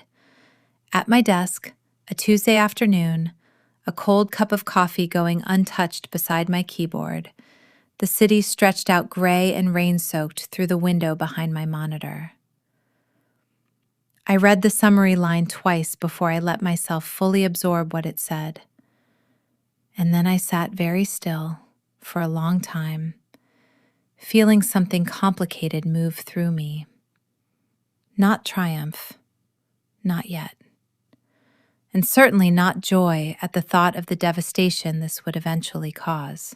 Mostly, if I'm being honest, I felt a strange, quiet grief on Malcolm's behalf. The specific sorrow of watching someone walk toward a cliff edge they don't know is there, even after everything he'd put me through. That feeling didn't last long. It rarely does once you remember exactly who built the cliff in the first place. I followed protocol to the letter because I understood, even in that first quiet moment of shock, that the integrity of everything that followed depended entirely on my not deviating from procedure even slightly, not once, not for personal satisfaction, and not even for personal vindication. I documented the finding. I routed it through the standard escalation chain. I flagged the disbursement file for review by outside counsel, exactly as I would have for any client whose name I didn't recognize. I never once used my position to accelerate the process or slow it down for my own benefit, because I knew, I'd known since the first week of this job, that the entire value of the reputation I'd spent years building rested on the fact that I treated every file, every family, every fortune with the exact same rigorous, impartial scrutiny, regardless of what I personally stood to gain or lose from the outcome. 2 weeks later, Renata called me into her office and told me, with a small, knowing smile, that the Reeves case had been discussed at length by the division's leadership team, and that they'd decided to promote me into a newly created senior director role overseeing trust and fiduciary compliance for the entire private client division. Not because of the Reeves case specifically, she clarified, but because the way I'd handled it, with total procedural discipline in a situation that would have tempted almost anyone to cut corners in one direction or another, was exactly the kind of judgment they wanted running the department. I accepted the promotion on a Thursday. I walked into the private wealth lounge for the first time as senior director the following Monday, and less than 3 weeks after that, Malcolm walked through those same glass doors with a baby on his ex-mistress's hip, completely unaware that the woman he was about to mock for her supposedly barren, useless existence held, quite literally, the paperwork that was about to unravel everything he thought he'd built. There's a version of this story where I tell you that professional success was enough on its own, that the promotions and the corner office and the quiet, satisfying justice of watching Malcolm's whole life unravel filled every hollow place his family's cruelty had carved into me. That version would make for a tidier ending, and for a long time, I actually believed it might be true. It wasn't, not entirely. And I think it's worth being honest about that, because I know there are women reading this or listening to this who are somewhere in the middle of their own version of this story right now, still deep in the part where the humiliation is fresh and the future feels like it's been permanently narrowed down to grief. I want them to know that the career win, however satisfying, was never the whole rebuilding. It was just the sturdiest room in a house that needed a lot of other rooms rebuilt too. The rest of that rebuilding happened slowly, unglamorously, in ways that don't make for particularly dramatic YouTube storytelling, but that mattered enormously to the actual texture of my life. I started therapy about 8 months after the divorce, with a woman named Dr. Alvarez, who specialized in what she called relational betrayal recovery, a term I initially found almost clinically cold, but eventually came to appreciate for its precision. We spent the better part of a year unpacking not just the affair itself, but the deeper, older wound underneath it, the years of internalizing a family's cruelty about my body, my worth, my supposed failure to perform a biological function that, as it turned out, had never even been the actual obstacle standing between me and motherhood in the first place. That detail, when I finally learned it, nearly broke me in a way the divorce itself never had. It happened almost accidentally, the way most important discoveries in this story seem to. About 4 months after I started my new role at the bank, I finally worked up the nerve to schedule a full fertility workup on my own, for my own information, with no husband's family breathing down my neck about heirs or legacies or bloodlines. Just a woman in her mid-30s who wanted, for the first time in years, to understand her own body without an audience of in-laws attaching a verdict to the results. The specialist, a kind, unhurried woman named Dr. Whitfield, no relation to anyone in this story, ran a full panel and called me in personally to go over the results. "Your fertility markers are excellent, Ms. Ellison," she told me, sliding the chart across her desk. "Genuinely excellent for your age. I don't see anything here that would have made conception difficult." I sat in that office for a long time after she left the room, staring at a chart full of numbers that meant, in plain language, that 3 years of humiliation, 3 years of Sunday dinners spent shrinking myself under the weight of a family's judgment, 3 years of being told I was defective, incomplete, a disappointment to a bloodline. none of it had ever been rooted in anything real. I don't know, to this day, whether the obstacle had been on Malcolm's side all along.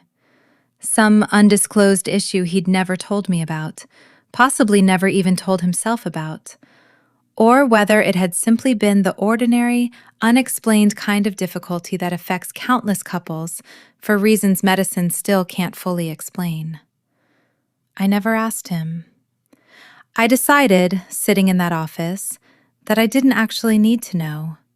The specific mechanism of the failure mattered far less than the plain, devastating fact that I had spent 3 years absorbing blame for a problem that was never, in any provable sense, mine alone to carry, and that not one single person in that family had ever once considered it might not be. I cried in my car in the parking garage for almost 40 minutes that day. Not delicate tears, either. The ugly, gasping kind I hadn't let myself have since the week the divorce was finalized. And then, when it passed, I drove home, poured myself a glass of wine, and sat on my balcony watching the sun go down over a city that had absolutely no idea what I'd just learned about myself. And I made a decision that I've held on to ever since. I was done handing my worth over to anyone else's verdict. Not Malcolm's, not Patricia's, not Denise's, not even, eventually, my own harshest internal voice. The one that had spent years quietly agreeing with everything they'd said about me, even while I outwardly refused to. I want to tell you about Idris, too, because I think it matters. And because I think this genre of story, the one where a woman gets systematically humiliated and then rises up and delivers a righteous, satisfying reckoning, sometimes skips too quickly past the quieter, less cinematic part where a person has to slowly, cautiously, relearn how to trust anyone at all. I met him almost a year after the divorce, well before the confrontation in the lounge, at a friend's housewarming party I very nearly didn't attend because I developed, by that point, a genuinely stubborn preference for staying home with a book instead of making small talk with strangers. He was a structural engineer, quiet in the specific way that reads as calm rather than withdrawn, and he spent most of the party in the kitchen, apparently having appointed himself unofficial guardian of a pot of mulled cider nobody else seemed interested in tending. We ended up talking for almost 2 hours, mostly about nothing important. A documentary he'd watched about bridge collapses, a badly reviewed restaurant we'd both tried and both secretly liked.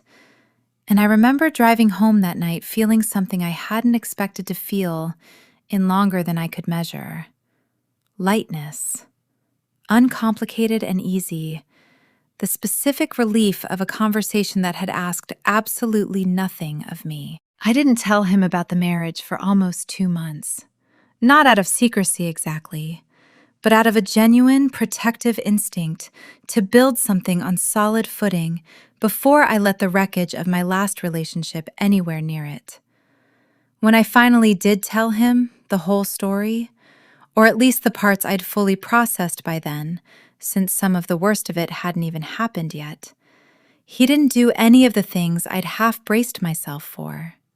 He didn't flinch, and he didn't perform outrage on my behalf the way some people do, turning my own trauma into an opportunity to demonstrate what a good, sympathetic listener they can be. He just sat with it, quietly, and then he asked, "What do you need right now, telling me this? Not what happened.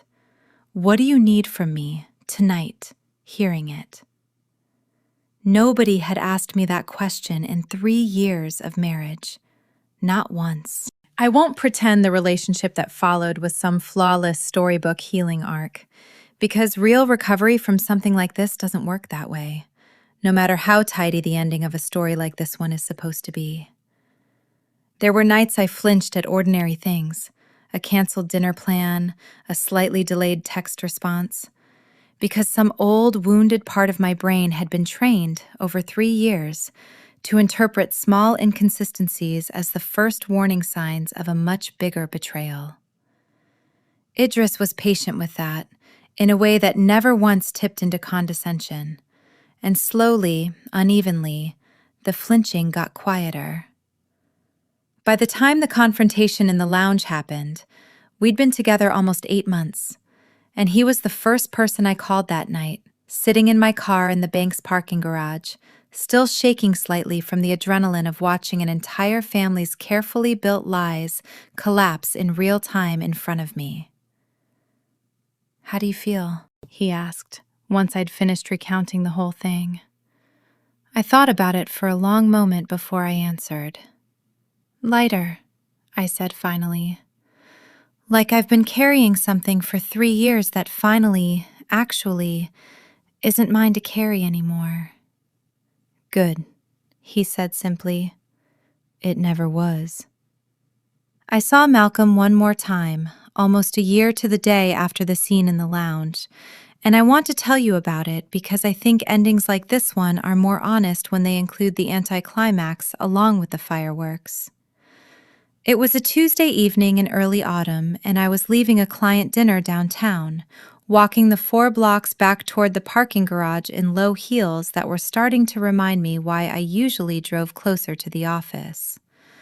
I saw him before he saw me, sitting alone at a small table outside a coffee shop that had just closed for the night, staring at his phone in that particular slumped posture of a man who has nowhere else he needs to be. He looked older than the last time I'd seen him, thinner through the face, a little gray starting at his temples that hadn't been there a year earlier.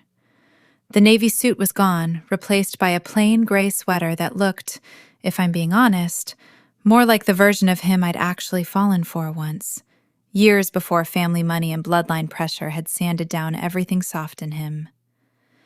He looked up and saw me before I could decide whether to cross the street to avoid the encounter entirely, and for a moment, neither of us said anything. "Simone," he said finally. "Malcolm." "You look well," he said, and there was none of the old venom in it, none of the performance, just a tired, flat honesty that felt, strangely, like the most authentic thing I'd heard him say in years. "I am well," I said. I didn't elaborate, and I didn't ask how he was doing, because I genuinely wasn't sure I had the emotional bandwidth to hear the answer. And because some old, well-earned instinct still warned me against giving him more of my time than the moment strictly required. He nodded, looking back down at his phone for a moment before setting it face down on the table. "I owe you an apology," he said. "A real one. Not the kind I gave at the settlement, where my lawyer told me exactly what to say, and I said it because it was the fastest way through the process." He looked up at me, and for the first time in longer than I could remember, I saw something that looked almost like genuine self-awareness in his expression.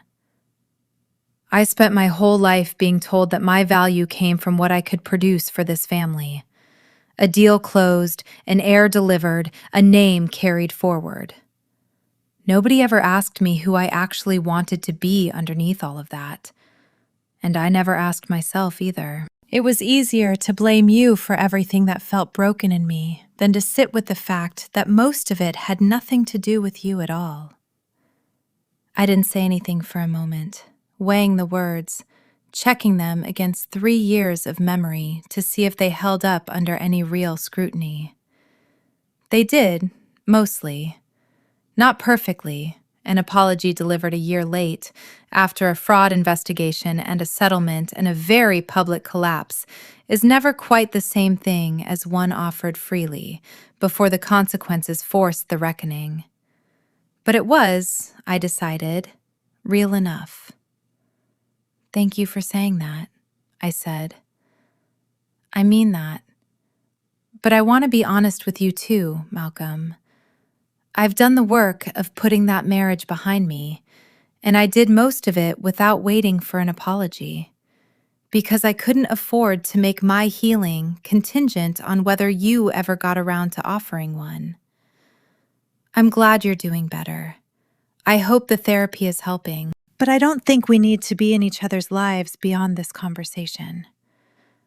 "I know," he said, and there was no argument in it, no old flare of wounded ego. "I didn't expect anything else. I wanted you to hear it from me directly, once, before too much more time passed and I lost my nerve." We stood there for another moment, the ordinary noise of the city moving around us, a bus pulling away from the curb, someone's laughter drifting out of a bar down the block. And then I nodded once, said goodnight, and kept walking toward the parking garage. And I did not look back. I want to be clear about something, because I think it's the part of stories like this one that often gets flattened into something simpler than it actually is. That encounter didn't feel like triumph.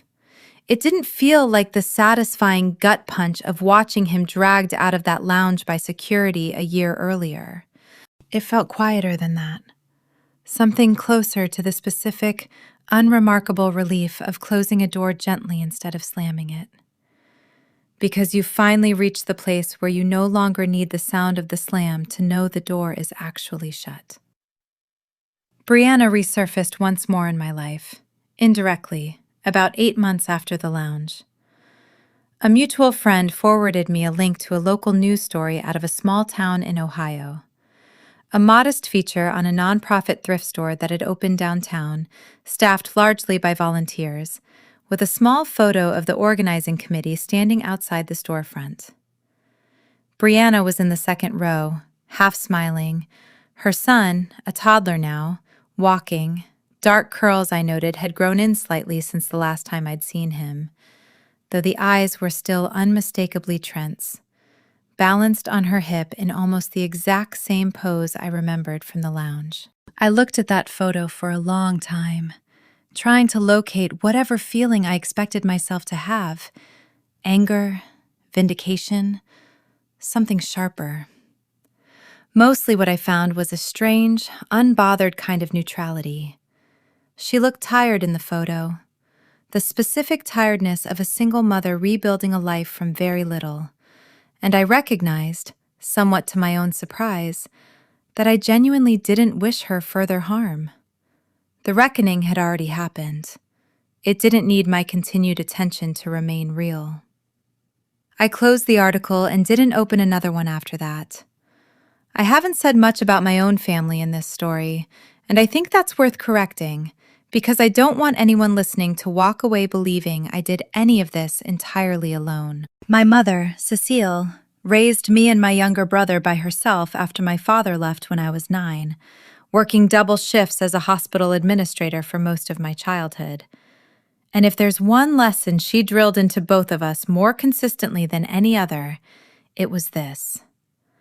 Never let anyone convince you that you're the reason their life is hard. She said it so often growing up that it became almost background noise, the kind of parental refrain you nod along to without fully absorbing until much later, when life finally hands you a situation specific enough to make the words land with their full weight. She never liked Malcolm, though she was too diplomatic to say so outright while we were still married. She'd visit twice a year, sit through one obligatory Sunday dinner at the Reeves estate per trip, and afterward, in the car on the way to the airport, she'd go uncharacteristically quiet, offering only measured, careful observations that I understood, even then, were her trying very hard not to say what she actually thought. "That woman prays awfully specifically for someone she claims to love," she said once, after one of Patricia's more pointed dinner table prayers, and I remember laughing it off at the time, defending Patricia the way you sometimes defend the people who are hurting you, simply because admitting the truth feels like admitting your own poor judgment and choosing to stay. The night I finally called her, sitting on the floor of my empty new apartment surrounded by unpacked boxes, and told her everything, the affair, the 4 months of quiet evidence gathering, the divorce filing. She didn't say, "I told you so." She didn't say anything at all for a long moment, actually. And when she finally spoke, Her voice was thick in a way I'd rarely heard from a woman who'd spent 30 years perfecting a particular kind of unshakable calm for the benefit of her children. "I am so sorry you carried that alone for so long," she said. "And I am so proud of you for finally putting it down."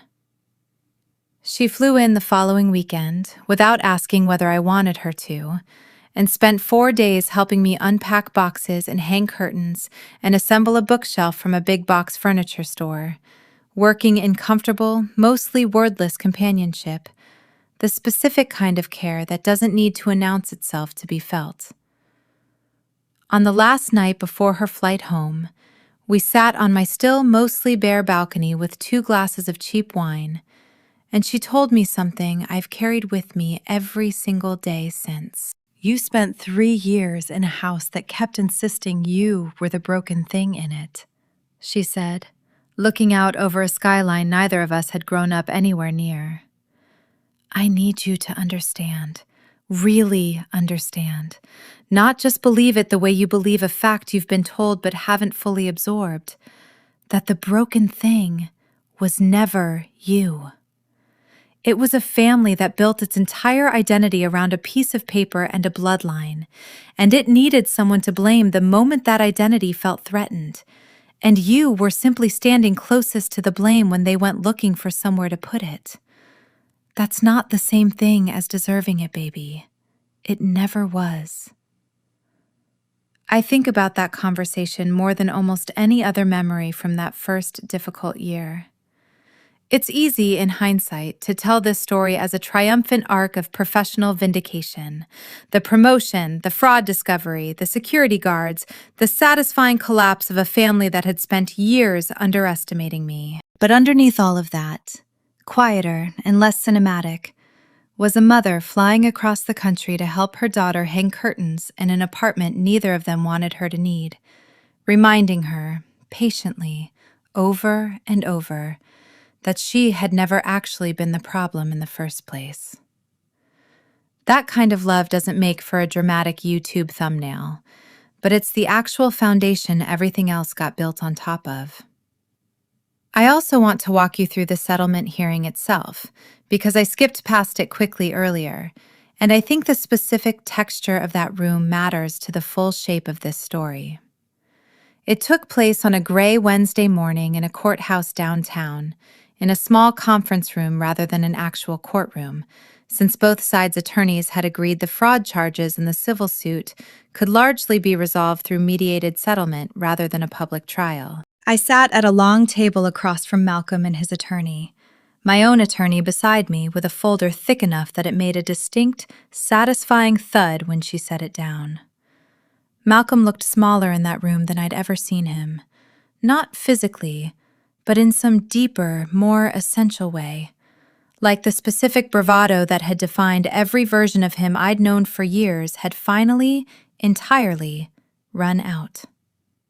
His attorney opened with an attempt to frame the forged credit application as an administrative oversight rather than deliberate fraud, a strategy so transparently weak that I watched my own attorney visibly struggle not to smile.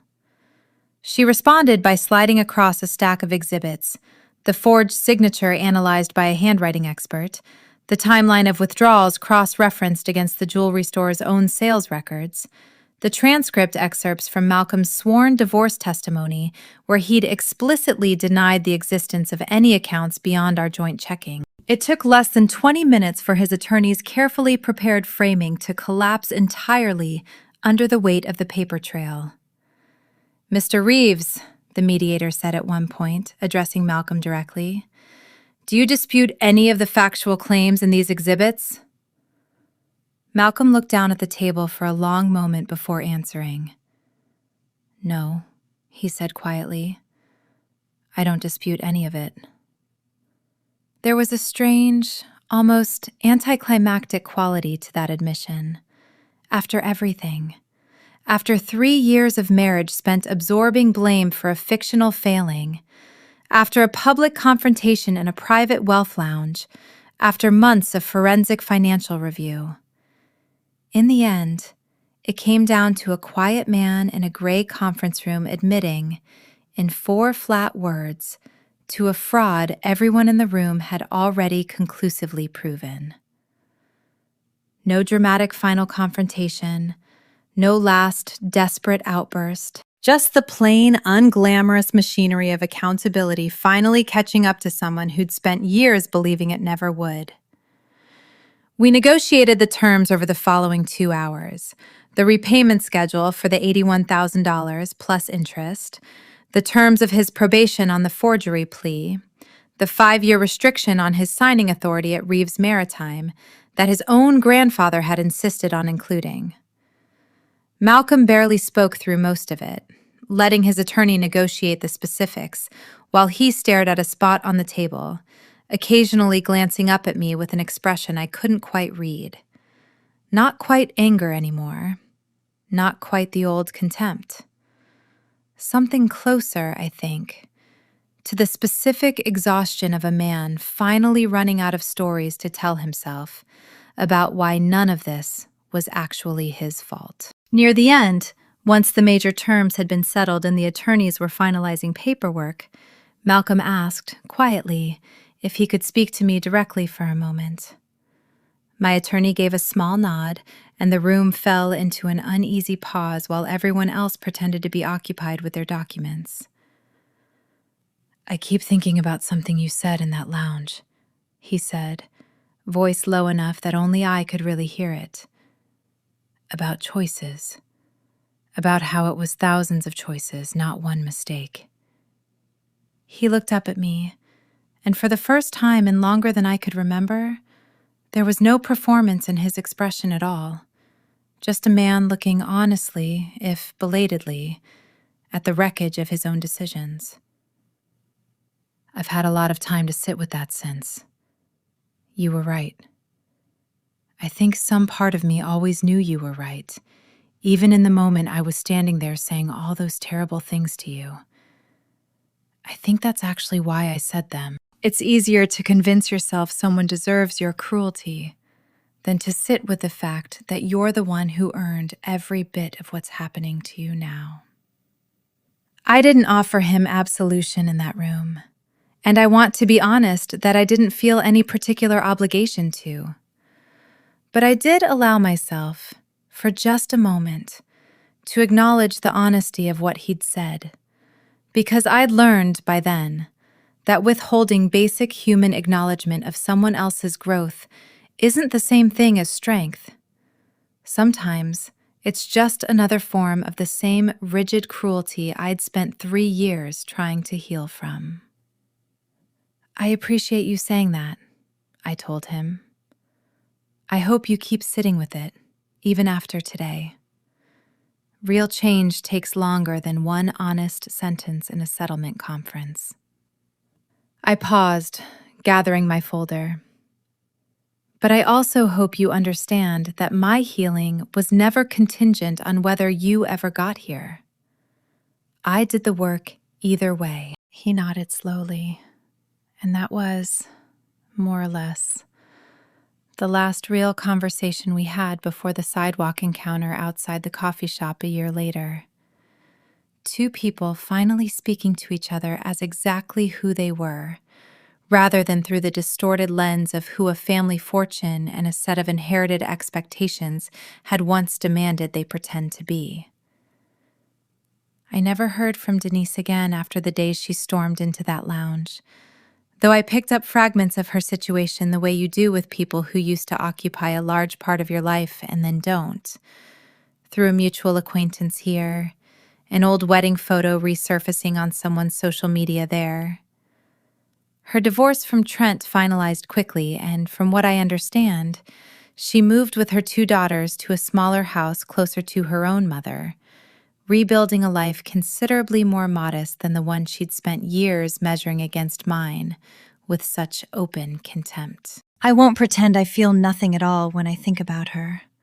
Some old, petty part of me still remembers the fertility brochures left on my kitchen counter like party favors, still remembers being told I was an embarrassment to a family that turned out to be sitting on a decade of secrets far larger than anything I'd ever done wrong. But mostly, when I think of Denise now, I feel a kind of distant, unbothered pity. The specific emotion reserved for people who spent years building their self-worth on a foundation that was never actually theirs to stand on, and who are now left rebuilding it from considerably less solid ground. Patricia, interestingly, is the one person from that family I've maintained even the thinnest thread of contact with. After the card she sent me, the 4 unsigned sentences I'd tucked into a drawer and mostly tried not to think about, she wrote again, about 6 months later, asking, tentatively, whether I'd be willing to meet for coffee. I almost said no. Some part of me still wanted to protect the clean, satisfying simplicity of never having to look that woman in the eye again. But another part of me, the part that had spent a year in therapy slowly learning the difference between boundaries and bitterness, decided the meeting might tell me something useful about myself, regardless of what it revealed about her.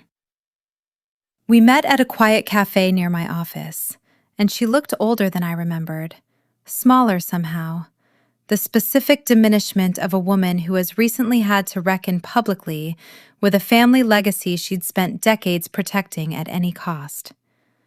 She didn't perform an elaborate apology. She simply told me, plainly, that she'd spent years believing her prayers over my empty chair at that dinner table were an act of love.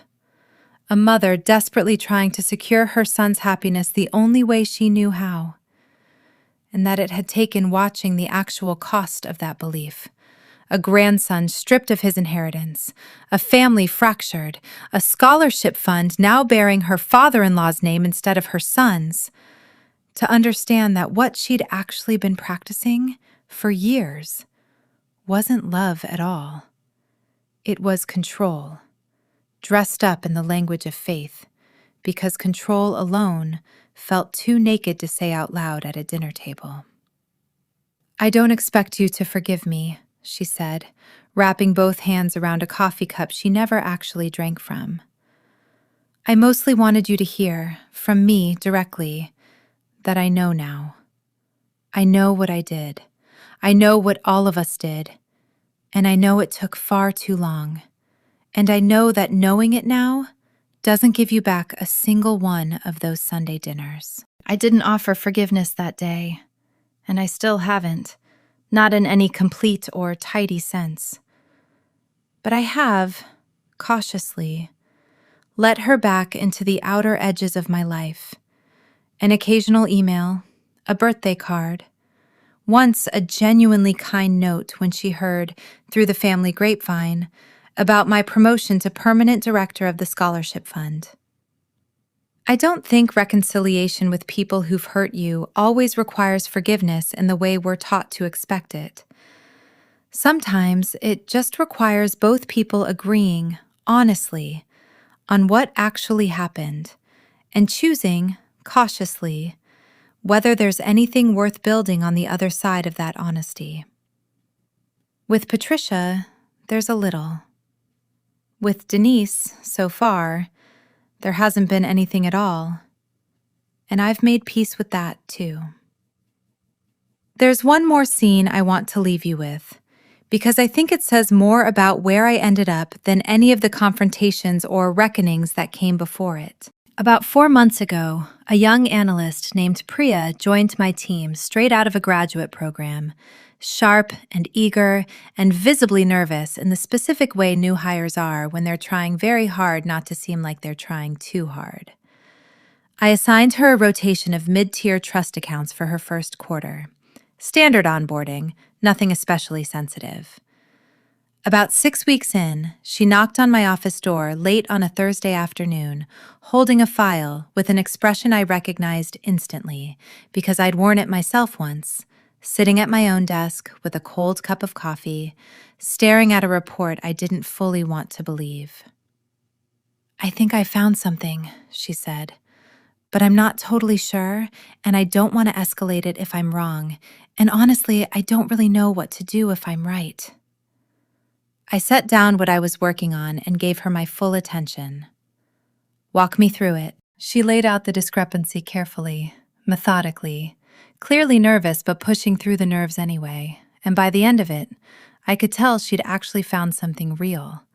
A pattern of transfers routed through an intermediary account that didn't match the client's disclosed financial profile. Exactly the kind of quiet irregularity most people would scroll past without a second look. You did excellent work catching this, I told her, and I watched something in her posture relax slightly. The specific relief of a young professional realizing her instincts hadn't led her astray. Here's what happens next. We document everything exactly as you found it. We don't speculate beyond what the numbers actually show. And we route it through the standard escalation process, regardless of who the client turns out to be, or how uncomfortable that might make anyone in this building. The moment you start making exceptions based on comfort instead of evidence, the whole system stops meaning anything. Even if it's someone important? She asked.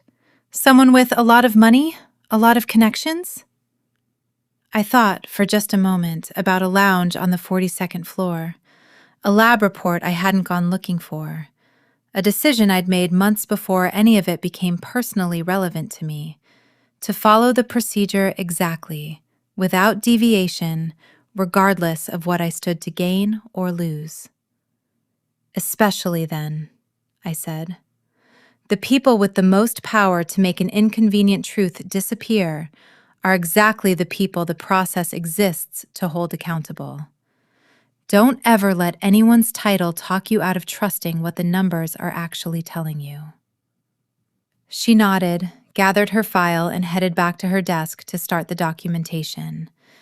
And I sat there for a long moment afterward, watching her go, feeling something unexpectedly full settle in my chest. I thought about how far I'd traveled from the woman who once sat silently at a dinner table, absorbing another family's cruelty because she didn't yet trust her own perception of what was actually happening to her.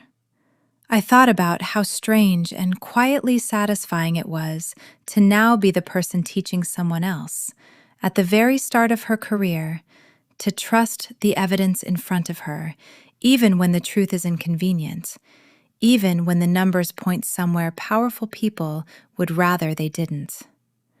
That, I've decided, might be the most lasting legacy of everything that happened in that lounge a year ago. Not the settlements, not the scholarship fund, not even the particular satisfaction of watching Malcolm dragged out through those glass doors by security. It's a 24-year-old analyst learning, on her 6th week at a new job, that the truth is worth chasing all the way to the end, regardless of whose comfort it disrupts along the way. I like to think some version of that lesson is quietly compounding now. The same way trust funds and grudges and inherited cruelty compound, except in the opposite direction, towards something worth building instead of something worth eventually tearing down. I've told this story a handful of times now, to close friends, to Dr. Alvarez, once to a room full of strangers at a work conference panel on ethics and fiduciary compliance, stripped of the personal details, but with the professional bones intact. Every time, someone asks a version of the same question afterward. How did you stay so calm in that lounge? How did you sit there and let him say those things to you without falling apart in front of everyone? The honest answer is that I didn't stay calm because I'd stopped being hurt by it. I stayed calm because I'd had 3 years of practice sitting perfectly still while people who were supposed to love me said devastating things to my face. And somewhere in that practice, I'd learned to separate the performance of composure from the actual private grief happening underneath it. That distinction matters, I think, for anyone reading or listening to this who's currently living through their own version of a Sunday dinner table full of people who've already decided who you are before you've had the chance to prove them wrong. You don't have to feel calm to act calm. You don't have to have already healed in order to refuse someone the satisfaction of watching you break. Sometimes the composure comes first, borrowed and a little hollow, and the actual piece catches up to it months or years later, once you're finally somewhere safe enough to let it. I think, too, about the specific cruelty of being blamed for something you didn't cause. The particular corrosive damage of internalizing someone else's failure as your own, simply because you were standing closest to it when it happened. I spent 3 years believing, on some deep, unexamined level, that my body had failed at the one thing a family like the Reeveses valued most. And it took a fertility panel run entirely on my own terms, months after the divorce, to show me that the story I'd been told for years had never once been checked against the actual facts. I think about how many women are out there right now, in marriages or families or workplaces, quietly absorbing blame for failures that were never theirs to carry, simply because it was easier for the people around them to point a finger outward than to look honestly at their own contribution to the problem. If any part of this story resonates with you, the way I suspect it might for some of you watching or reading tonight, I gently ask you to consider, has anyone actually verified the story you've been told about your own failure? Or have you simply been carrying someone else's convenient explanation for so long that it started to feel like the truth? I also want to say something about Brianna, and about the particular loneliness of losing a friendship on top of a marriage, because I think that part of this story sometimes gets flattened underneath the more dramatic financial fraud and the trust fund reveal. Losing Malcolm, in the end, was almost easy. 3 years of accumulated resentment made that grief manageable, expected, almost anticipated. Losing Brianna broke something different in me, something older and more foundational, because it wasn't just a romantic partnership that failed. It was a decade of trust, built patiently over years of genuine care, weaponized against me in the exact moments I was most vulnerable. I don't think I've fully finished grieving that particular loss, if I'm being honest, even now. Even with the fraud investigation closed and the scholarship launched, and a genuinely good man asleep in the other room of my apartment most nights. Some griefs don't have a tidy closing chapter. They just get quieter over time, until they're a low, manageable hum instead of a scream. I should tell you what happened with Idris, too, since I left him waiting patiently in the middle of this story without much of a resolution. About 2 months after the settlement hearing, once the worst of the legal machinery had finally ground to a halt, and my life had settled into something that felt, for the first time in years, genuinely steady, he asked me to move in with him. He didn't do it with any elaborate production, no candles, no rehearsed speech, nothing that would have felt, to either of us, like a performance for an audience that wasn't there. We were simply standing in his kitchen on an ordinary Tuesday evening, him halfway through chopping vegetables for a stir-fry, when he set the knife down, looked at me for a long moment, and said, "I've been thinking about the lease renewal on my place. I was wondering if you'd want your name on it too, instead of just mine." I said yes before he'd even finished the sentence, and I remember laughing at my own eagerness, at how uncomplicated the decision felt after years of learning to distrust uncomplicated things. We moved my furniture in over a single long weekend that spring, the secondhand pieces from my first post-divorce apartment mixed in with his, an odd but somehow entirely comfortable blend of two lives that had both been rebuilt, in different ways, out of things that hadn't worked out the first time. I remember standing in the middle of our newly shared living room that first night, surrounded by half-unpacked boxes for what felt like the third time in 2 years, and feeling none of the old, careful vigilance I used to carry into every new chapter of my life. Just a quiet, settled kind of happiness. The specific relief of building something with someone who had never once asked me to shrink myself to fit inside his expectations. He proposed the following winter, on a walk along the river near our apartment. No ring hidden in a desert, no elaborate photographer stationed nearby to capture the moment for an audience. Just the two of us, breath fogging in the cold, him pulling a small box out of his coat pocket and saying, simply, "I don't need you to be anything other than exactly who you already are. I just want to keep building this life with you, on purpose, for as long as you'll let me." I said yes to that too, without a moment's hesitation. And I want to be clear about why I'm including this part of the story at all, in the middle of an otherwise fairly detailed account of fraud investigations and courtroom settlements and a dying patriarch's late life reckoning with his own mistakes. It's because I think stories like this one sometimes end too neatly at the moment of professional or financial vindication, as if catching the fraud and winning the settlement and watching the villain get dragged out by security is the actual finish line. It isn't. The finish line, if there is one, is quieter than that. It's an ordinary Tuesday evening in someone else's kitchen, being asked, gently, if you'd like your name added to a lease.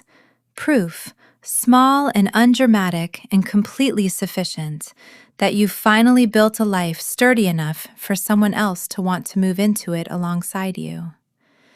If you take nothing else away from this story, I hope you take this. The people who tell you loudest and most confidently that you are broken are very often the ones most desperate to distract from what's broken in themselves. Malcolm needed a villain to explain his own family's cruelty, and I was standing right there, convenient and available, willing for far too long to accept a role I never actually auditioned for. The moment I stopped accepting that role, not the moment I got the promotion, not the moment the lab results came in, but the quiet, private moment months earlier when I decided, alone in an empty apartment with secondhand furniture, that I was done being anyone's convenient explanation. That was the actual turning point. Everything else was just the paperwork catching up to a decision I'd already made. Everett Reeves passed away in late winter, almost exactly 14 months after the day he asked his private secretary to pull the compliance woman into that meeting on the 45th floor. I found out the way most people in the private client division found out, through a brief, formal notice circulated by the estate's attorneys, followed within the hour by a personal call from his secretary, letting me know, with genuine warmth in her voice, that Mr. Reeves had specifically requested I be informed directly, rather than through the general notice alone. The funeral was a large, formal affair at a cathedral downtown, the kind of send-off befitting a man who'd built an empire out of a single tugboat and refused, right up until the very end, to let anyone tell him what was and wasn't possible. I almost didn't attend. I sat with the decision for 2 full days, uncertain whether my presence would be welcome or whether it would simply reopen wounds that had only recently, carefully, begun to close for everyone involved.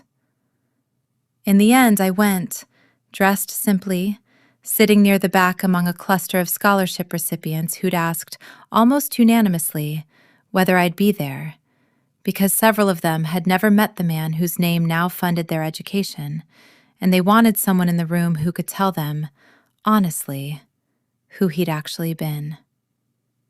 Malcolm gave the eulogy. I watched him from my seat near the back, delivering a speech that was, to his credit, considerably more honest than anything I'd ever heard him say in the 3 years of our marriage. An unflinching account of a grandfather who had been exacting and occasionally cold, who had built a fortune on discipline and had, late in his life, finally applied that same discipline to himself, choosing accountability over the easier, more comfortable lie his own family had nearly let him sign his name to. Malcolm didn't mention me by name, and I didn't expect him to. But there was a moment near the end of the eulogy where he paused, looked briefly toward the back of the cathedral, and said, simply, "My grandfather taught me, in the last year of his life, that the truth is worth more than any inheritance built on top of a lie.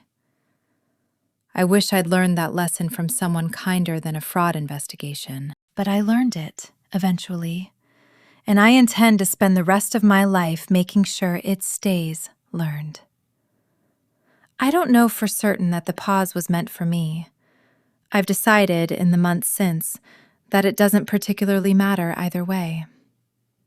After the service, Everett's estate attorney approached me in the reception hall, holding a small, sealed envelope with my name written on it, in handwriting I recognized from the margin notes on scholarship fund proposals I'd sent him over the previous year. "He asked me to give you this personally," the attorney said, "after the service, not before.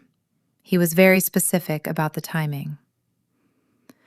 I opened it later that night, alone in my apartment, sitting on the same balcony where my mother had once told me the broken thing in my old marriage had never actually been me. Everett's handwriting was shakier than it had been in our earlier meetings, the strokes of a man writing through considerable physical difficulty. But the words themselves were as precise and deliberate as everything else about him had always been. "Ms. Ellison, Simone, if you'll permit an old man the informality at this point. I have spent 83 years building things, a company, a fortune, a family legacy I was, for most of my life, entirely too certain I understood correctly. It took a compliance report from a woman my own grandson once discarded to show me how much of what I'd built was standing on ground I'd never actually bothered to inspect. I want you to know that the scholarship fund is the single accomplishment of my final years I am most at peace with. And that peace exists entirely because you were rigorous enough and honest enough to tell an old man an uncomfortable truth when it would have been so much easier, for both of us, to simply let him sign the paperwork and die believing a comfortable lie. Keep asking the uncomfortable questions, Simone. Keep checking the paperwork. The world does not have nearly enough people willing to do both. E.R." I sat with that letter for a long time that night, the city lights doing their usual quiet performance beyond the balcony railing, and I let myself cry. Not the ugly, gasping tears from the fertility specialist's parking garage, but something quieter, more settled. The specific grief of losing someone who had, in the final chapter of a complicated life, chosen to see me clearly and to say so, in writing, before it was too late to matter. The scholarship fund continues under my direction, now formally endowed as a permanent institution rather than a temporary redirection of a single disbursement clause, and the board, at Everett's explicit instruction, written into the fund's founding charter before his death, includes a standing seat reserved specifically for the fund's senior trustee, a title I now hold indefinitely, alongside my ongoing role at the bank. We graduated our third cohort of mentees last spring. Aaliyah, the 19-year-old who once grilled Everett about fuel efficiency targets across a long conference table, is now a first-year analyst at a logistics firm 2 floors below my own office, and she stops by occasionally, unprompted, to ask increasingly sophisticated questions about compliance procedure that remind me, every single time, of exactly why the mentorship condition mattered as much to me as it did that day in the executive suite. I think about Everett often, more often than I expected to, given the relatively short window of time we actually knew each other. I think about how close he came, in his final year of life, to signing away a fortune to a comfortable lie, simply because the lie was easier than the alternative. And I think about how, in the end, he chose the harder, more honest path instead, at 83 years old, when it would have been entirely understandable for him to simply let the easier story stand. I've decided that's the real inheritance this whole story left behind, more lasting than the scholarship fund itself, more lasting even than the professional reputation I built catching the fraud in the first place.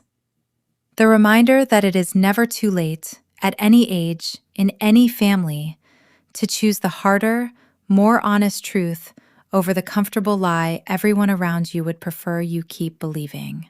I'm sitting in my office tonight, almost exactly 1 year after the day Malcolm walked into that lounge and told a room full of strangers that leaving me was the best decision of his life.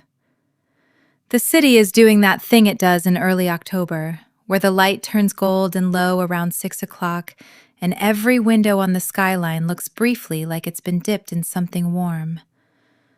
I've poured myself a glass of a good Malbec, and I'm looking out over a view I once thought I'd have to fight my way back to, and now understand more accurately that I simply built for myself, one deliberate choice at a time, the same way Malcolm built his own collapse. He wanted to break me that day. He paraded a baby that wasn't his, and a wife who'd once been my closest friend, through that lounge, specifically to prove a theory his whole family had been rehearsing for 3 years.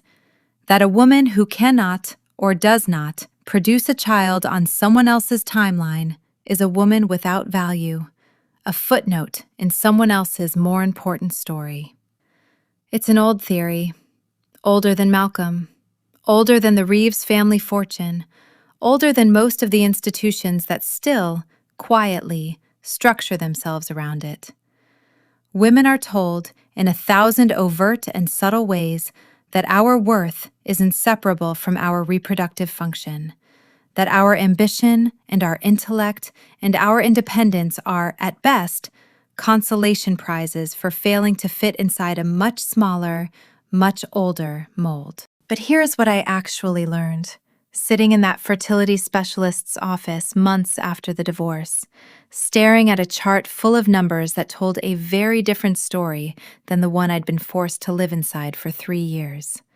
The barren, useless narrative they built their cruelty around was never even true. And even if it had been true, even if the numbers had come back exactly the way Malcolm's family always assumed they would, it still wouldn't have made a single word of what they said to me across that dinner table acceptable. My worth was never actually contingent on what my body could or couldn't produce. It took me 3 years of marriage and 1 more year of rebuilding to fully believe that. But I believe it now, completely, without qualification. What I actually built in the year since that confrontation didn't come from a trust fund or a bloodline or anyone else's permission. I built it out of 80-hour weeks and careful documentation and a stubborn, sometimes lonely, refusal to accept a story about myself that didn't match the evidence. I hold a title now that oversees more capital in a single afternoon than the Reeves family's entire trust fund, and I earned every inch of it without forging a single signature or lying to a single judge. I sit on the board of a scholarship fund that's already sent its first graduating class of mentees into real careers, careers that have nothing to do with any dying man's bloodline requirements and everything to do with actual, provable merit. Letting go of a family that only ever valued me as a vessel for their legacy wasn't a tragedy, even though it felt like one for longer than I want to admit. It was the most necessary act of self-preservation I've ever performed. You do not owe your loyalty to people who only ever saw you as a stepping stone towards something they wanted more than they wanted you. You owe your loyalty to the version of your own future you haven't built yet, the one that's still waiting on the other side of whatever room you're currently sitting in, absorbing whatever cruelty someone's currently mistaking for love. I think about Everett Reeves sometimes, an old man in a wheelchair who spent his entire life building an empire and nearly signed away $10 million to a lie, simply because the lie was the story he wanted to be true. I think about how close he came to making that mistake, and how the only reason he didn't was that someone in the room actually bothered to check the paperwork instead of accepting the convenient version of events everyone else was ready to believe. I've decided somewhere in the last year that this is actually the deepest lesson buried inside this whole story, underneath the fraud and the betrayal and the deeply satisfying image of security guards escorting my ex-husband out of a marble lobby. Check the paperwork. Verify the story you've been told, especially when believing it lets you off the hook from something harder and more honest. Malcolm never checked. His whole family never checked. And I spent 3 years paying the price for their refusal to look closely at anything that might complicate the narrative they preferred. I did check. I checked everything, methodically, patiently, for months, long after most people would have simply walked away and let the wreckage sort itself out without them. I checked because some stubborn part of me has never been able to accept a story about myself, or about anyone else, that hadn't been earned through actual evidence. And that stubbornness, the exact trait Malcolm's family once mocked as coldness, as ambition, as an unfeminine obsession with facts over feelings, turned out to be the very thing that saved an old man's fortune from being handed to a lie. And saved me, in the process, from spending one more day of my life explaining myself to people who had already decided, long before they met me, exactly who I was allowed to be. I am the executive who caught the fraud before it cost a family its fortune. I am the woman who sat in that lounge and let a room full of strangers watch her ex-husband unravel in real time. Not because I orchestrated his collapse, but because I refused, finally, after 3 years of practice, to look away from the truth simply because it was inconvenient for the people who'd built their comfort on top of ignoring it. I hold the keys to my own castle now, and I decide, with total clarity, exactly who is granted access to my peace. The lens of my life isn't focused on the wreckage anymore. It's pulled back, wide enough now to hold the whole picture. A woman standing entirely on her own foundation, surrounded by the life she built out of the very ashes everyone once told her would define her forever. I am whole. I built that wholeness myself. One deliberate, documented, unglamorous choice at a time, and nobody, not Malcolm, not his mother's prayers, not his sister's brochures, not even the ghost of the best friend I loved for a decade before she decided I was disposable, gets to take a single inch of it back from me now. I took a slow sip of the Malbec, watching the last of the gold light slide off the skyline into the blue of early evening, and I let myself feel, fully and without apology, exactly how good it is to finally be free. If you made it all the way to the end of this one, thank you for sitting with me through it. I know it's a long story, longer than most of what usually gets told in this format, but some stories don't fit neatly into a 10-minute arc, and I decided this one deserved the room to breathe. Let me know in the comments where you're watching or reading from tonight, and if any part of Simone's story hit close to home. The family that decided your worth before they ever really knew you. The friend who turned out to be something else entirely. The quiet, unglamorous work of rebuilding a life out of a marriage that tried to convince you that you were the problem. I'd love to hear about it. Hit like if you believe the truth always finds its way to daylight eventually. And subscribe if you're the kind of person who believes, the way I've come to believe, that the best revenge was never really about revenge at all. It was about becoming, finally, undeniably, impossible to underestimate ever again.